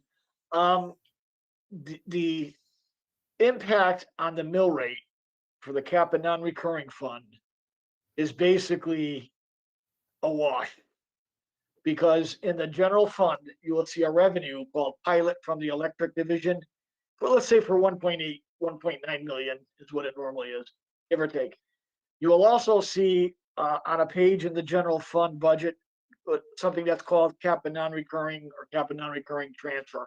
And that is the same amount as the pilot from the electric division. And the reason why it's in the general fund to begin with is because of a charter reference that the fund shall be recorded in the town's general fund. So that's why we bring it in as both a revenue and is basically an expenditure in the general fund. So it's a wash. In the current fiscal year that we're in, the council voted to not put the entire amount of the electric pilot from the general fund into the cap and non-recurring fund, and it was short. I believe it was 1.8 million, and I'm rounding, and it's a different 1.8 million, by the way. I'm sorry that the numbers are very, very similar, but everyone I think understands that it's a different 1.8 million, right? But anyway, so now we received 1.8 million in the general fund as a revenue from the electric division pilot, and we only transferred $1 million to cap. Actually, we haven't transferred all of it yet. We do it. Our deputy Tim Senna here, he does a journal entry monthly to make that charge. But at the end of this fiscal year, it will show that we transferred $1 million. Again, I'm rounding out of the general fund to the cap and non-recurring fund. That's to fund that, to burn off approximately $800,000 of surplus reserves that are in the cap and non-recurring fund. I hope that answers it. Yeah, I think it did. And I just want to confirm one thing that you said. So that surplus that you just mentioned is not the 1.8, but was something else, right? That's correct. Right. I just want to make, I knew about that, but I wanted to confirm. So just so that I can follow my own logic with where my next question is going to go. If somebody, just because I don't want to use the money that I'm talking about, if somebody gifted the town of Wallingford $2 million and said, use it off this line, it wouldn't drop the taxes for everybody because this is a revenue and an expense from the pilot, correct? That's correct. If the wishes of that individual were to be used for $2 million worth of whatever, infrastructure or a bridge or what have you, yes, you're correct. Right. So because the reason that I wanted to make sure of that is because it's not like we can just turn around and say, okay, we've got $1.8 million left over from last year. I shouldn't say last year, a total sum of prior years. From the beginning of time through, yeah, you're correct. From the beginning of time through June 30th, 2020. So it's not like we can just take the 1.8 and go, let's wipe this line out and drop the taxes by 2 million, because it doesn't work that way. If someone was going to do something like that, they have to find other capital expenses to do such a thing. No, actually, you can do either, or you can do a combination of the two. Okay. For example, in the current fiscal year we're in now, we took in the 1.8 million from the electric, and we only sent 1 million to the cap and non-recurring fund. So, in essence, if it all worked out the way it budgeted, we would spend 1.8 million or 1.9 million in the cap and non-recurring for last year's projects, and it would bring the fund balance down by the $800,000 that was not transferred to the cap and non-recurring fund from the electric pilot. Okay. And then just because I want to make sure that I understand a portion of what Mayor Dickinson had just mentioned, he alluded to, like what I would call a opportunistic purchase. In other words, like having this money available, if there was an open space purchase, that was the example that he used. Would leftover monies from cap and non be the only vehicle for doing something like that in short term? In other words, are we able to, we as the council be asked, or the administration to do, I know they've got to come to us for purchases, but is there another mechanism that we could use in short order to use instead of money that's left over on the table in that fashion? Well, depending on the type of expenditure it's going to be, I'm assuming it's going to be a large capital asset type of a purchase or some type of infrastructure purchase. There would be a bond ordinance, of course, a bond authorization. Those would be, and of course, anything in cap and non-recurring that we thought would be safe to allow to be utilized for that purpose. I would suggest that those are the two best places to go. Now, if you also wanted to do it, of course, you could always go to the general fund and try to take money out of reserves to do that. I would ask you, obviously, can you do that? Yes. I think a better question is, should you do that? In the general fund, no, frankly, because it doesn't really belong there. This is more of an infrastructure thing that we've been using, cap and non-recurring. But if someone said to you, hey, Councilman Jason, you got this 16 million left in the general fund surpluses, if you will. That's what the term most people use. Why don't you use the 1.8 or $1 million for this, that, and the other? Can you? Yes. Should you? No. Okay, no, that's yeah, it does, because what all I want to make sure, and it sounds like you did answer that in the affirmative for me, is that if what we'll call this little bit of cushion that's been built up over a series of years was consumed, it doesn't sound to me as if it would restrict us from making a short decision to purchase, like, let's say, open space. Something came up suddenly. Somebody was offering land near the reservoir. If this money was gone, it wouldn't be like there would be a discussion. Well, gee, it's too bad we used up that 1.8. Now we've got no well to go to buy this. It sounds like there's other mechanisms that we could use in short order in order to still maybe possibly make that purchase. And you seem to be in the affirmative on that. Yes, but if you let me just put a little proviso on that, because and I do agree with the mayor said, timing sometimes is important.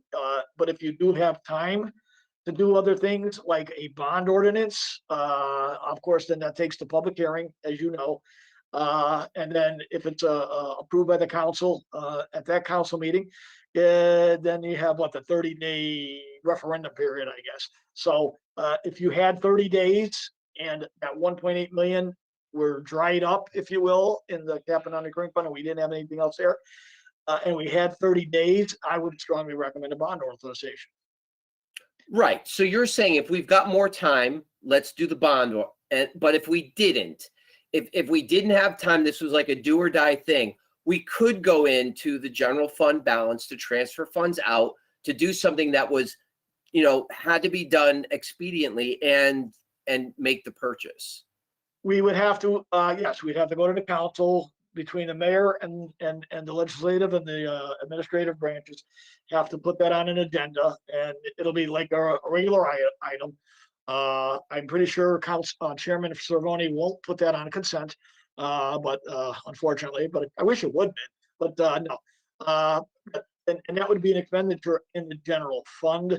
However, and that's going to whack your fund balance in your general fund pretty good. That's why you would if it was a large purchase, yes. Correct. That's why I would try to avoid doing that, because even when I budget for that line item for contingency, I think the most I've ever budgeted for that was like 300 or 350 or something like that, 350,000. I think my request before you for the upcoming year is 250 or 260. I don't have that page in front of me, but so it would even be more than what's in our contingency. I mean, we could also go through some, if it's after April 1 per the town charter, we can go and we can scrape what we anticipate to be unused funds in every department and allocate them to transfer them to a line item for this purchase. Yes, we can do that as well. So that actually brings up an additional question.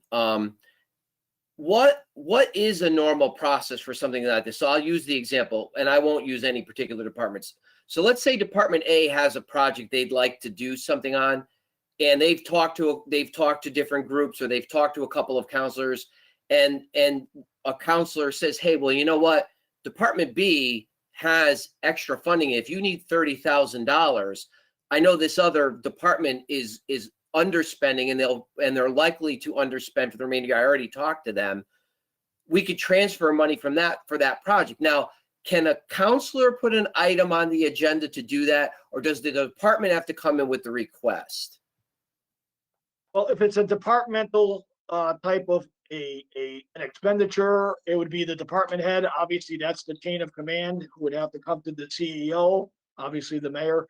And then, of course, then the mayor would either send it on to the council for action or not. If it's something that may be council driven, let's say the 9 of you folks got together and let's take a parcel of property, a small one, a couple $100,000, and you folks became aware of that, and it's really not a jurisdictional type of thing with any one department, then of course I would suggest, yes, whether you siphon it through the chairman, or it's probably a more organized way to do it, and have him discuss that with the mayor and put that on agenda. That would probably be the best way to go there. If it's the department head, the chain of command would demand that that gets sent to the mayor by that department head. For example, if it's something in my department that I needed, that would have to go up to the mayor. Same thing with Rob Walter, so I know it's still on, or Allison, et cetera, et cetera.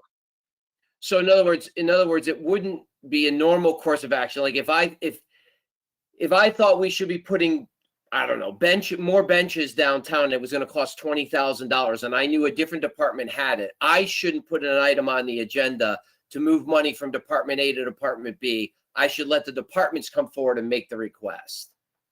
Absolutely. Okay. Because that got asked to me. I says, I think the departments have to make that request, but that's what I thought. Okay. You are correct. All right. And I think that was those were my only questions. Thank you, Mr. Bose. You're welcome, sir. Councilor Shortell. Thank you, Mr. Chairman. Just some questions. Just on some projects that were in they're in the monthly report, they're in the cap and non report, Mr. Bose, that you did for us in late March. I just wanted to follow up on a couple of them, not a lot of them. The townwide, because I'm trying to understand the 1.8 million that's unassigned currently as reported.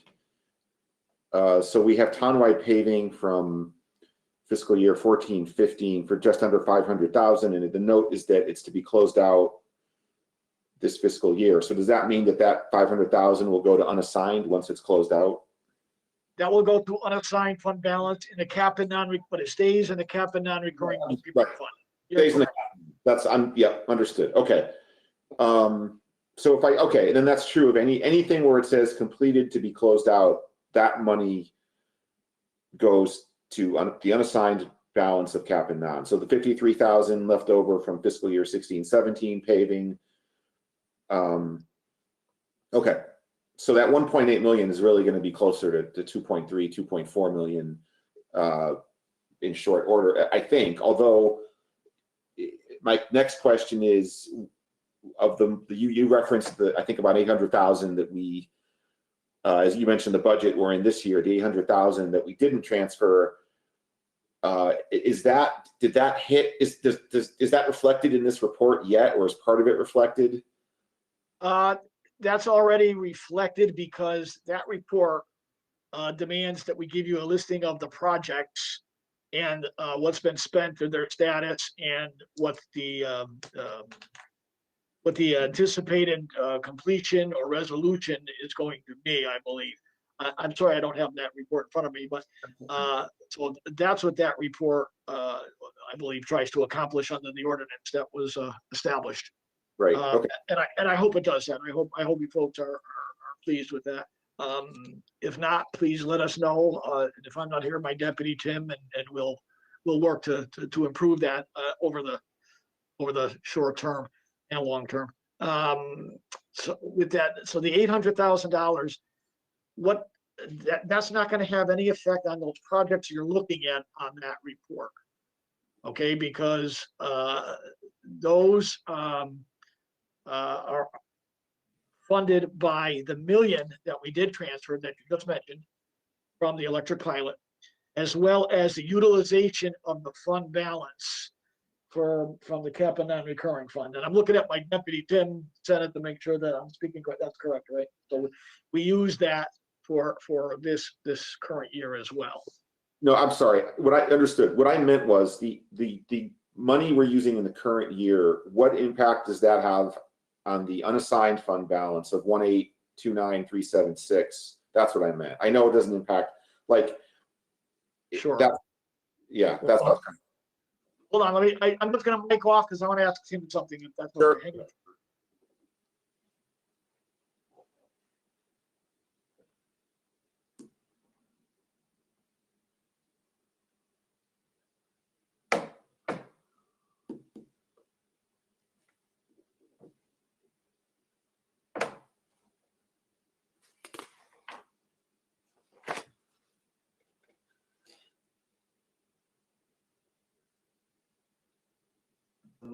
No, that's been accounted for.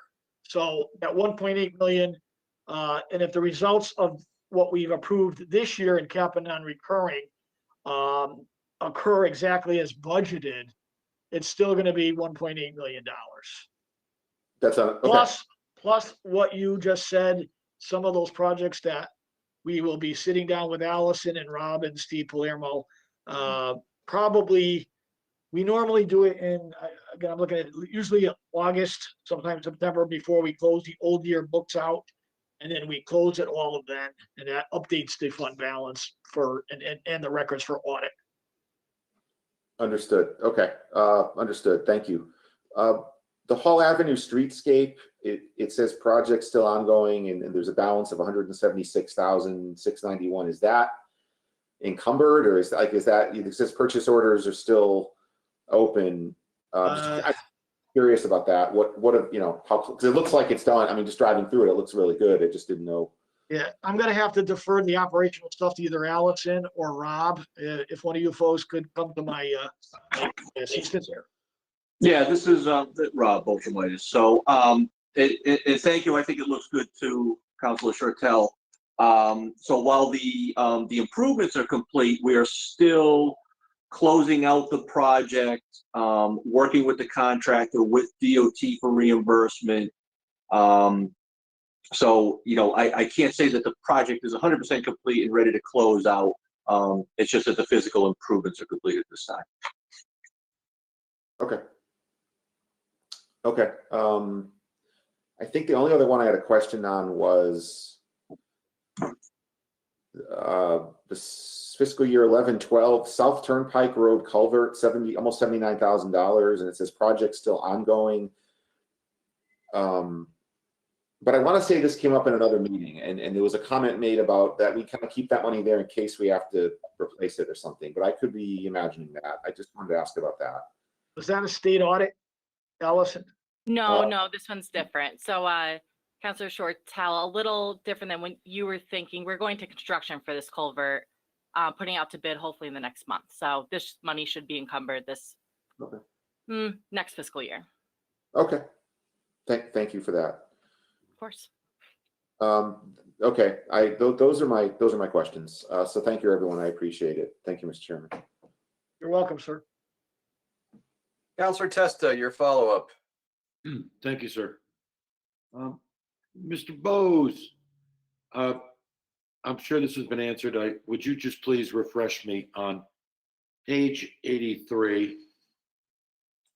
The how did we split that that money in the current year's budget? The 838 that became 993. What was that used for versus the contribution? The rest of the 1 million.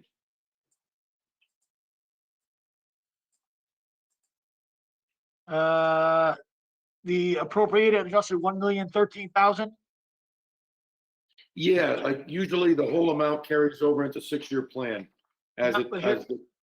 Yep, that's the amount that was that we were talking a little bit about when Councilman Zandri posed his questions. That is both in the original budget for 2021 as well as the revised, and those won't change, I don't believe, for the rest of the year. These are the amounts, that is the amount, the 1,013,000 that was left on page 20. Oh my gosh. I'm sorry, I got a few documents open here. Let me just find it, Vinny. I'm sorry. Give me a second.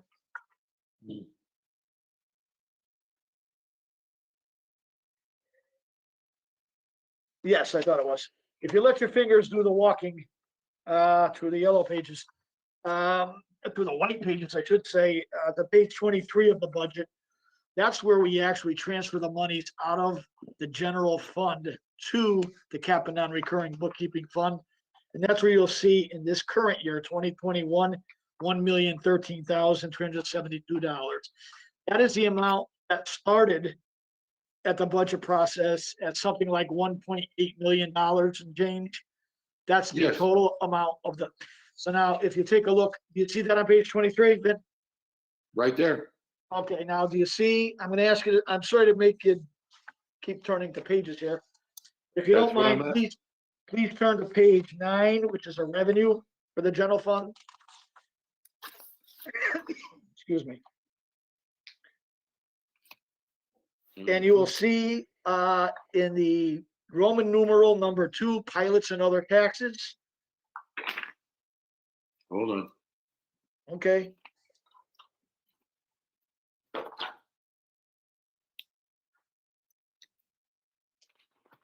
Go ahead.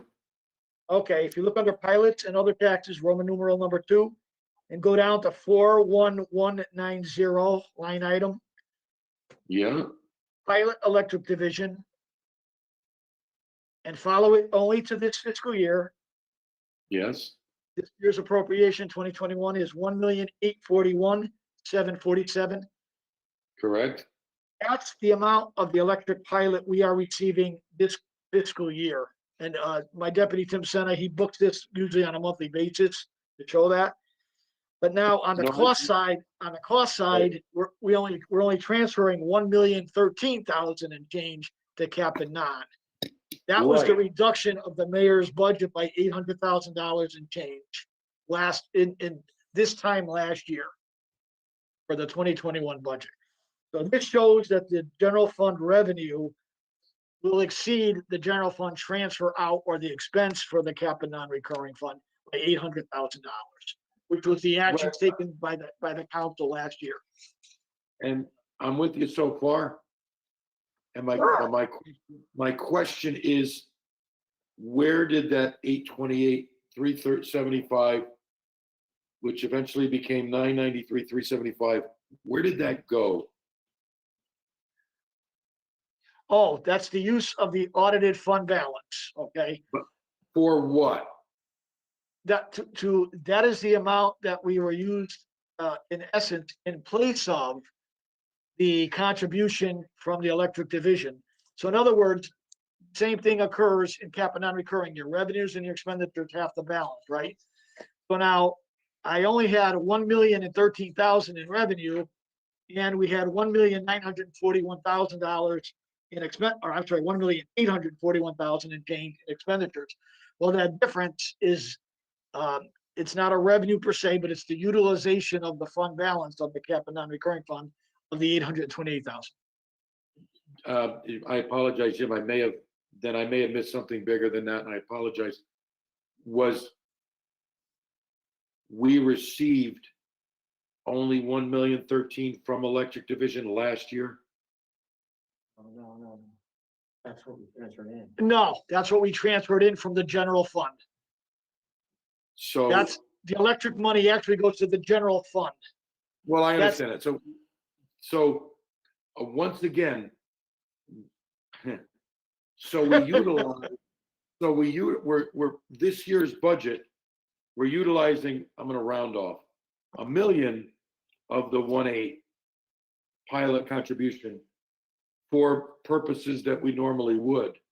My question remains, what did we do with the other 993,375? Where did it go and what did we use it for? Oh, all right. Was it other capital expenditures in the general budget? No, Because it's that's all, like, it's all the projects that you're seeing on page 84 of last year's cap and non-recurring budget, not, which added up to $1,830,000 and change. In other words, we had $1,830,000 in capital projects last year in cap and non-recurring fund, right? You may not have that in front of you. And and we have $1,013,000, which is the contribution from the pilot going through the general fund to us. And then I have to balance it with the utilization of the fund balance, the 828. The 828 is what the council voted to reduce in the general fund for the current year, 2021. right, when we voted that though, yeah. That's correct. I'm probably not gonna get this. Because in years past, I don't recall seeing a use of audited fund separated from the contribution amount. And usually the total amount carries over to the 6-year plan. You're correct. You're correct, because in my 16 years at least, and at least a few years before I got here that I looked at, the council had always appropriated the same amount of the electric pilot into the cap and non-recurring fund. Yep. So what did we do with the other 800,000 last year when we voted this? Well, you reduced, I believe you, I don't know, a combination of spending it on other things and or reducing the mill rate. It's kind of all in. No, this is where I'm hitting the point that, but it could not have been applied to anything that'd be considered operational. That's correct. It could only have been used for capital expenditures that were originally intended to be paid for through tax revenue. No, I'm sorry. Let me take a step back. I was a little premature in my answer. But basically, what the the reduction of 828,000 did was reduce the mill rate by 2/10 of a mil, give or take a little bit. Because a 1/10 of a mil last year was about 410,000 or something like that. So if you take 2/10 of a mil, that would have been at 820. So in essence, your mill rate is this current year, 2021, 2/10 of a mil less than if we had done it the way we did it every other year by funding the full pilot to transfer to the cap and non-recurring fund. Right, and I understand that math. What I'm getting at is, in other words, if I were to propose the same thing this year, my understanding would be if I were to try to use any of this money to reduce the following year's mill rate, we would have to apply that money only to capital expenditures within the New Year's budget that would otherwise be paid for with tax revenues or other revenues. You mean, yes. We can't, because I just got lectured a little while ago about not using extra money for operational expenses. So this is me demonstrating that I know that. But my point is, what did we apply that money to? What did we spend it on? That's just part of it. It can't be determined because it's all in there. If the $800,000 was not utilized in the general fund, in other words, if the pilot and the general fund revenue was the same as page 23, the expenditure, like it has been in at least the last 20 years that I know of, then the mill rate would be approximately 2/10 of a mil higher this year. So instead of 19.1, I forgot what the mill rate is, but anyway, 19.19, it would be 19.39 or 28. I understand that math. I'm questioning the philosophy behind it. In other words, we are not allowed to. So if I say to you, I want to reduce the mill rate, I want to lower taxes, most of our budget is operational. So I can't take electric division pilot money and just apply it to the operational budget. I'm not allowed to do that. We are not allowed to. We know that. So what I'm asking is, when this 993,375 is reduced from the original electric division pilot amount to offset the mill rate, how was that achieved? What was that money applied to reduce the expenditures to allow us to lower the mill rate? It could not have, or was it just put in the bank? I'm asking, where's the money? Where did it go? What was it used for? I don't understand the linearness or lack thereof of the question, I guess. Because I'm it's sorry, that's okay. I understand your question. I'm just having a harder time trying to. I guess I could be a lousy teacher too. I know that. But it's all in the. If I propose this, I would potentially be told you can't apply $800,000 out of the electric division unless it's going to be applied to expenditures that fall within the same category, like buy a truck. And I don't remember what we may have suggested it would be used for, and that's why I was asking. Did it buy a truck or a wall or was it used on a capital expenditure? No, I can answer that. I can answer that. And no, it did not. It went to lower the mill rate. That's all I can tell you. That's the way it came out. Okay, I find that alarming. That's a question. That's an answer that I would never have anticipated. Well, because we've been told we can't do that. Well, you may recall. You may recall that the administration, as we're called, I guess, and I was not, frankly, crazy about that idea. I know the mayor wasn't either, but the council can certainly do. The question was asked of us last year: can the council do that? And the answer is yes. You could not utilize the whole amount of that year's pilot to go into cap and non-recurring. But once it's there in cap and non-recurring, it has to be used for those projects. So the mayor's going to answer. Maybe this helps. The money is taken before it enters into the cap and non. So what's happening is it didn't go into the cap and non-recurring fund and then come out again. That's correct. Before it went in, it was taken for reducing the mill rate. So you don't cross that line of it. Say you wanted to take 1.8 million out of cap and non for something else. No. That's correct. But this is the new revenue coming into cap and non, and you're intercepting that new revenue and using it for another purpose. Great, thank you, Mayor. So diverting it prior to where it went answered how it was done. Okay, I actually thought we wouldn't even be allowed to use any of the money from the electric division for that purpose by the original ordinance, but I must have missed something. You know what that means, Councilman? That you and the mayor think alike. Yeah, more than people realize, more than we realize. Okay, my other question is the following, and it kind of follows up to what Mr. Zandri was talking about, and it goes back to the discussion we had 2 nights ago, and perhaps it relates to the mayor's comments about, having additional leftover money in the cap fund gives us some flexibility to make moves.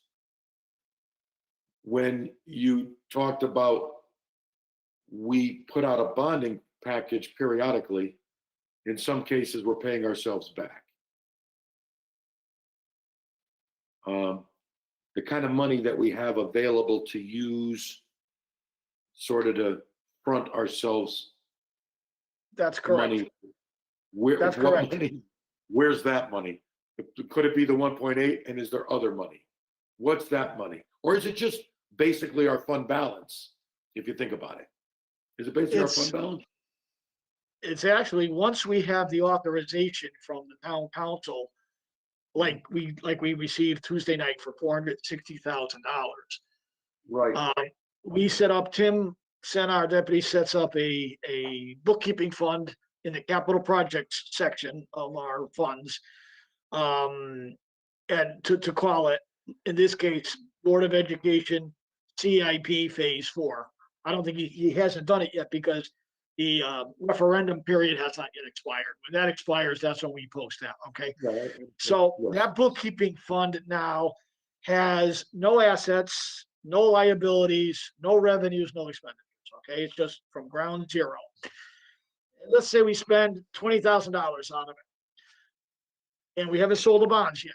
So that fund then has a negative cash balance of $20,000 because our cash is basically, with the exception of utilities and cafeteria and our health insurance and a few other things, our trust funds and things of that nature, our funds are basically pooled together for sake of ease and that nature.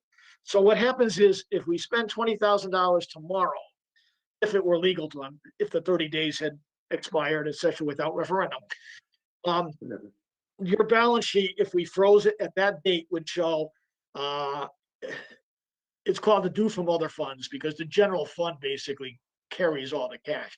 So, but it's basically showing a negative cash balance of $20,000 and an expenditure of $20,000 on the income statement, and revenues at that point of zero because we haven't sold the bonds yet. So basically, and you said it before, Vin, we are fronting money, cash, not authorization to spend. That's a different thing. The authorization is what you folks gave us when you approved it, and then the referendum period expired, right? So now we expended that $20,000 out of our free cash, which is basically in our general fund, but it's pooled. But every bookkeeping account has its own cash or its relationship account with the general fund cash, okay? And then when we bond that money, let's say we bond let's say the project costs are going to come in and we expect it $450,000. We bond 450, that's the revenue, and we spend 450, hopefully, and then that takes care of it. It gets audited, and when that is done audited, then frankly it leaves our financial statements at that point in time. But basically, we're fronting cash from our pooled cash system. That's what we do. Okay, and the recording or whatever of all of these transactions is basically shown in the audit. That's right, and the transactions are recorded in their respective bookkeeping fund. That's correct. Understood. Okay. So the 1.8 that we were talking about previously, and leftover cap money, that is in our fund balance overall, right? No, now, that's correct. Yeah, let's not get that confused with our general fund balance, because I think that's where you might have been trying to go. No, our general fund balance is separate from all the other funds fund balances. So the cap and non-recurring, that never the twain shall meet. Okay, I know there's some interaction obviously between the bookkeeping funds, but the bookkeeping fund of the cap and non-recurring has its own reserves. If you don't want to call it fund balance, that's fine. Call it reserves.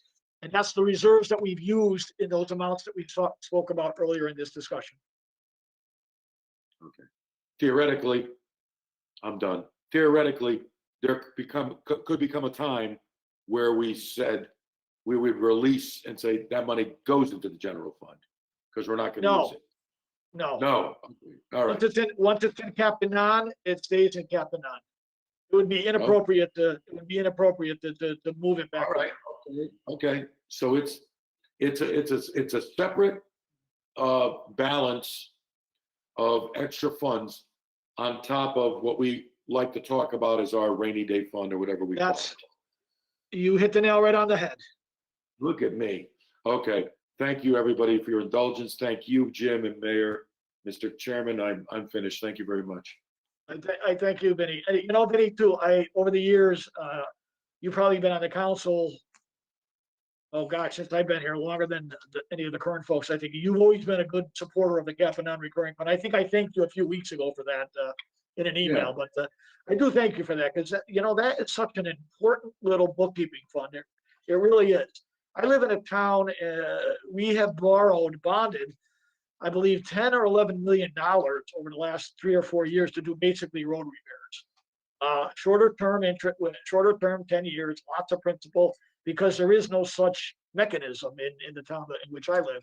And I know you've been a supporter of the cap and non-recurring, and I do thank you for that support over the years. Thank you. Thank you for everything you've done as well. I wish you the best. Yep, thank you, sir. All right. Counselor Shortell, are you coming on to call the question? No, if you want me to. I just had a quick follow-up, and the mayor kind of said what I was going to say. He put it perfectly in terms of the funds were intercepted, so they never got there.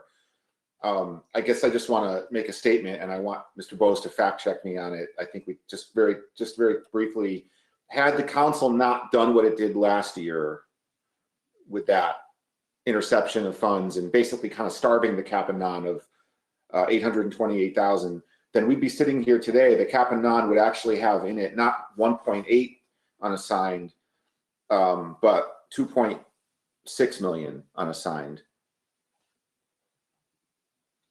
Not until all of those projects are completed and their final costs determined, because that would create some variances. But theoretically, if everything came true the way it was budgeted, that would be correct. Okay. I'm looking at Tim Senna to make sure he's nodding, so he agrees with me. Okay. So it must be right. This one must be right. Okay. And then just lastly, again, while you and Councilor Testa were talking, we're doing some quick math.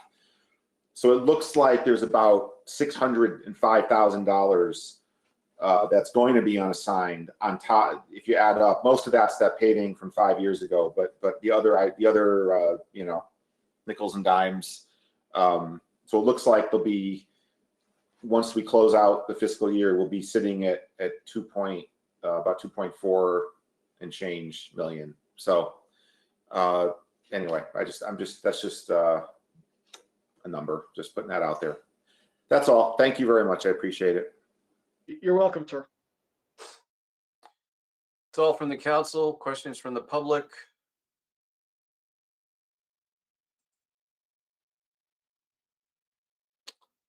Nothing from the public in the chat bar. And let's see what's on the phone. I have a question, Mr. Chairman. Ed Bradley, Two Hampton Trail. Mr. Bradley. I don't have the budget in front of me, but what's the and again the capital and reoccurring fund that's been debated and questioned for years and years, and which is good. It's healthy. What's the total amount in the current amount in the capital and non-reoccurring fund? Mr. Bose, do you have that number? What do you mean by the balance? The amount that we're spending on a budgetary? No, the unused money. That's what we've been talking about, the 1.8 million. Okay, what is the balance? Is that the 2.4 million? Now, the balance as we're talking is the 1.8 million. I believe Council Member Shortell is doing some math with regards to some of the projects that may be closed out at the end of this fiscal year, adding up to about $600,000. And I'm rounding a little bit. I hope you don't mind. And then he's throwing that against the 1.8 million to come up with about 2.4. Is that correct, Mr. Shortell? Yes, that is correct. Okay. And what would be the again unused money in the in other capital accounts? We've got about, Tim, what do we got? Like 30 or 40? 30 capital projects. Yeah, we've got between 15 and 20 other capital projects funds, sir. And I don't have those balances off the top of my head. Would a number about 5 million sound correct? You know, without the number in front of me, I'd hate to have you quote a number that I can't verify. I'm sorry, I just you know. Okay, all right, that's fair. And what do we have coming in new capital grants? Well, what do you mean by capital grants? Town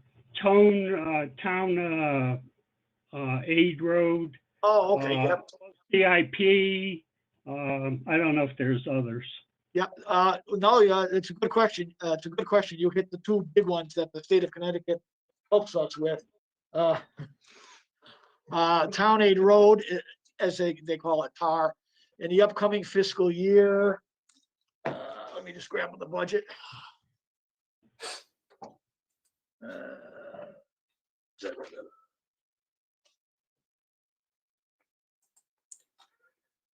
Town Aid Road in the upcoming year is $538,000 and change, which is the same as the current year that we're in now, 2021.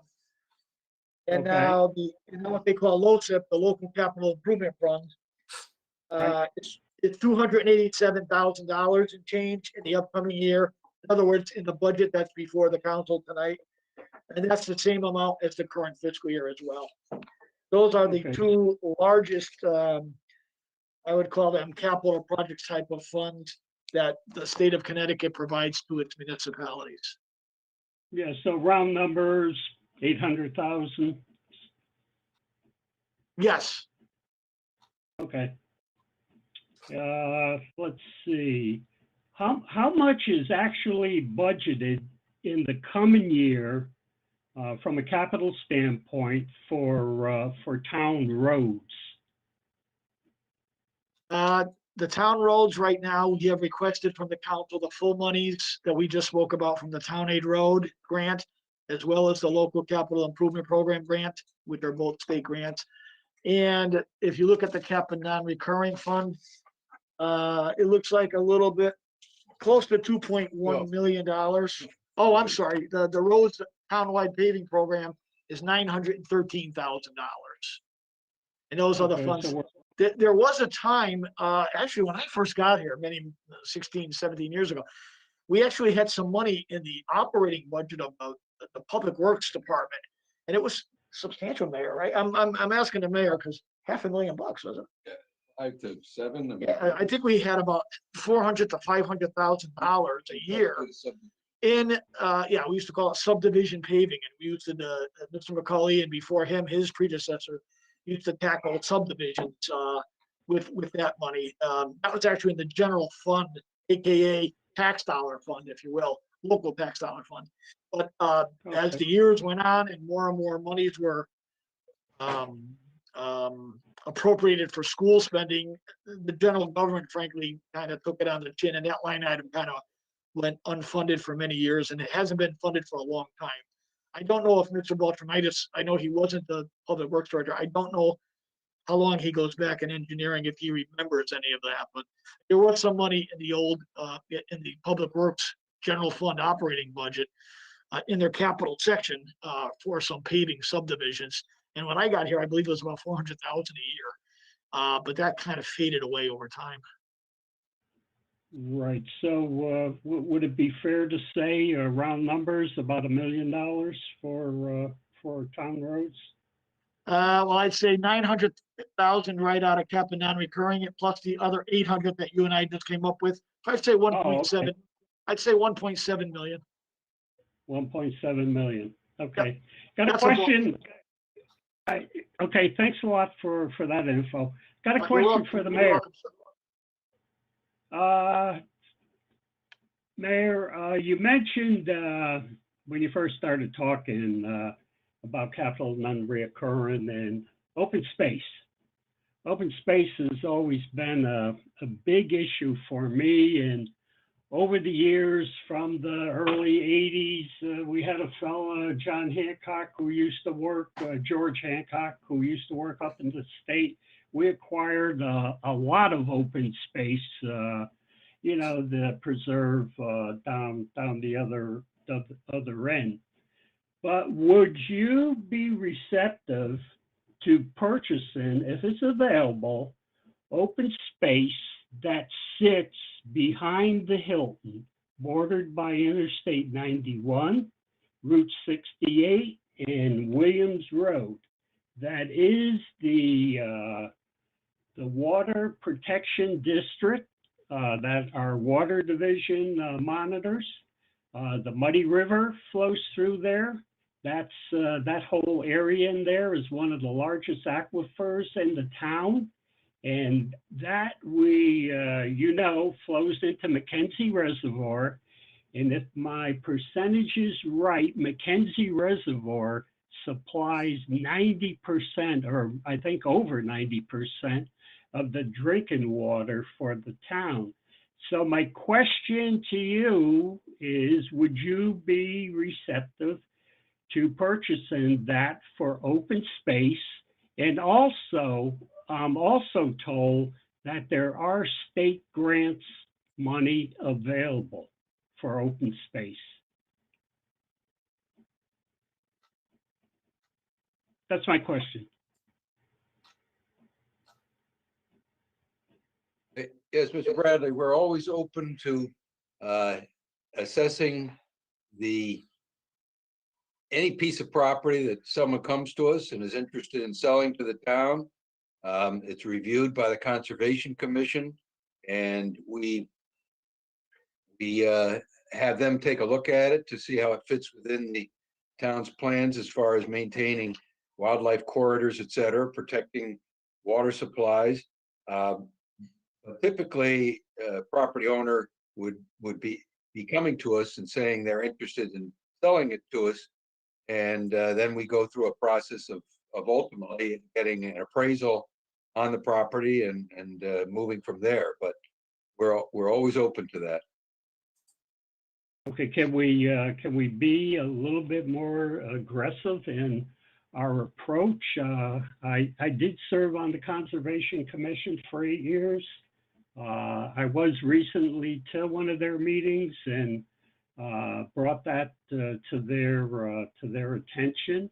I know one landowner up there that did ask me in conversation if I wanted to purchase his land. And so I think we have to be a little bit more aggressive, especially since this affects the town's drinking water supply. Well, if you want to send me information on location and property owner, I'll be happy to take a look. Okay, that's fair. Okay, gentlemen, I know it's getting late. I'm not going to ask any more questions. Have a good night. Good night, sir. With that, that is all the business we have for this evening. Everyone have a good night. Good evening. Good. You guys have Good night, everybody. You guys have to help me.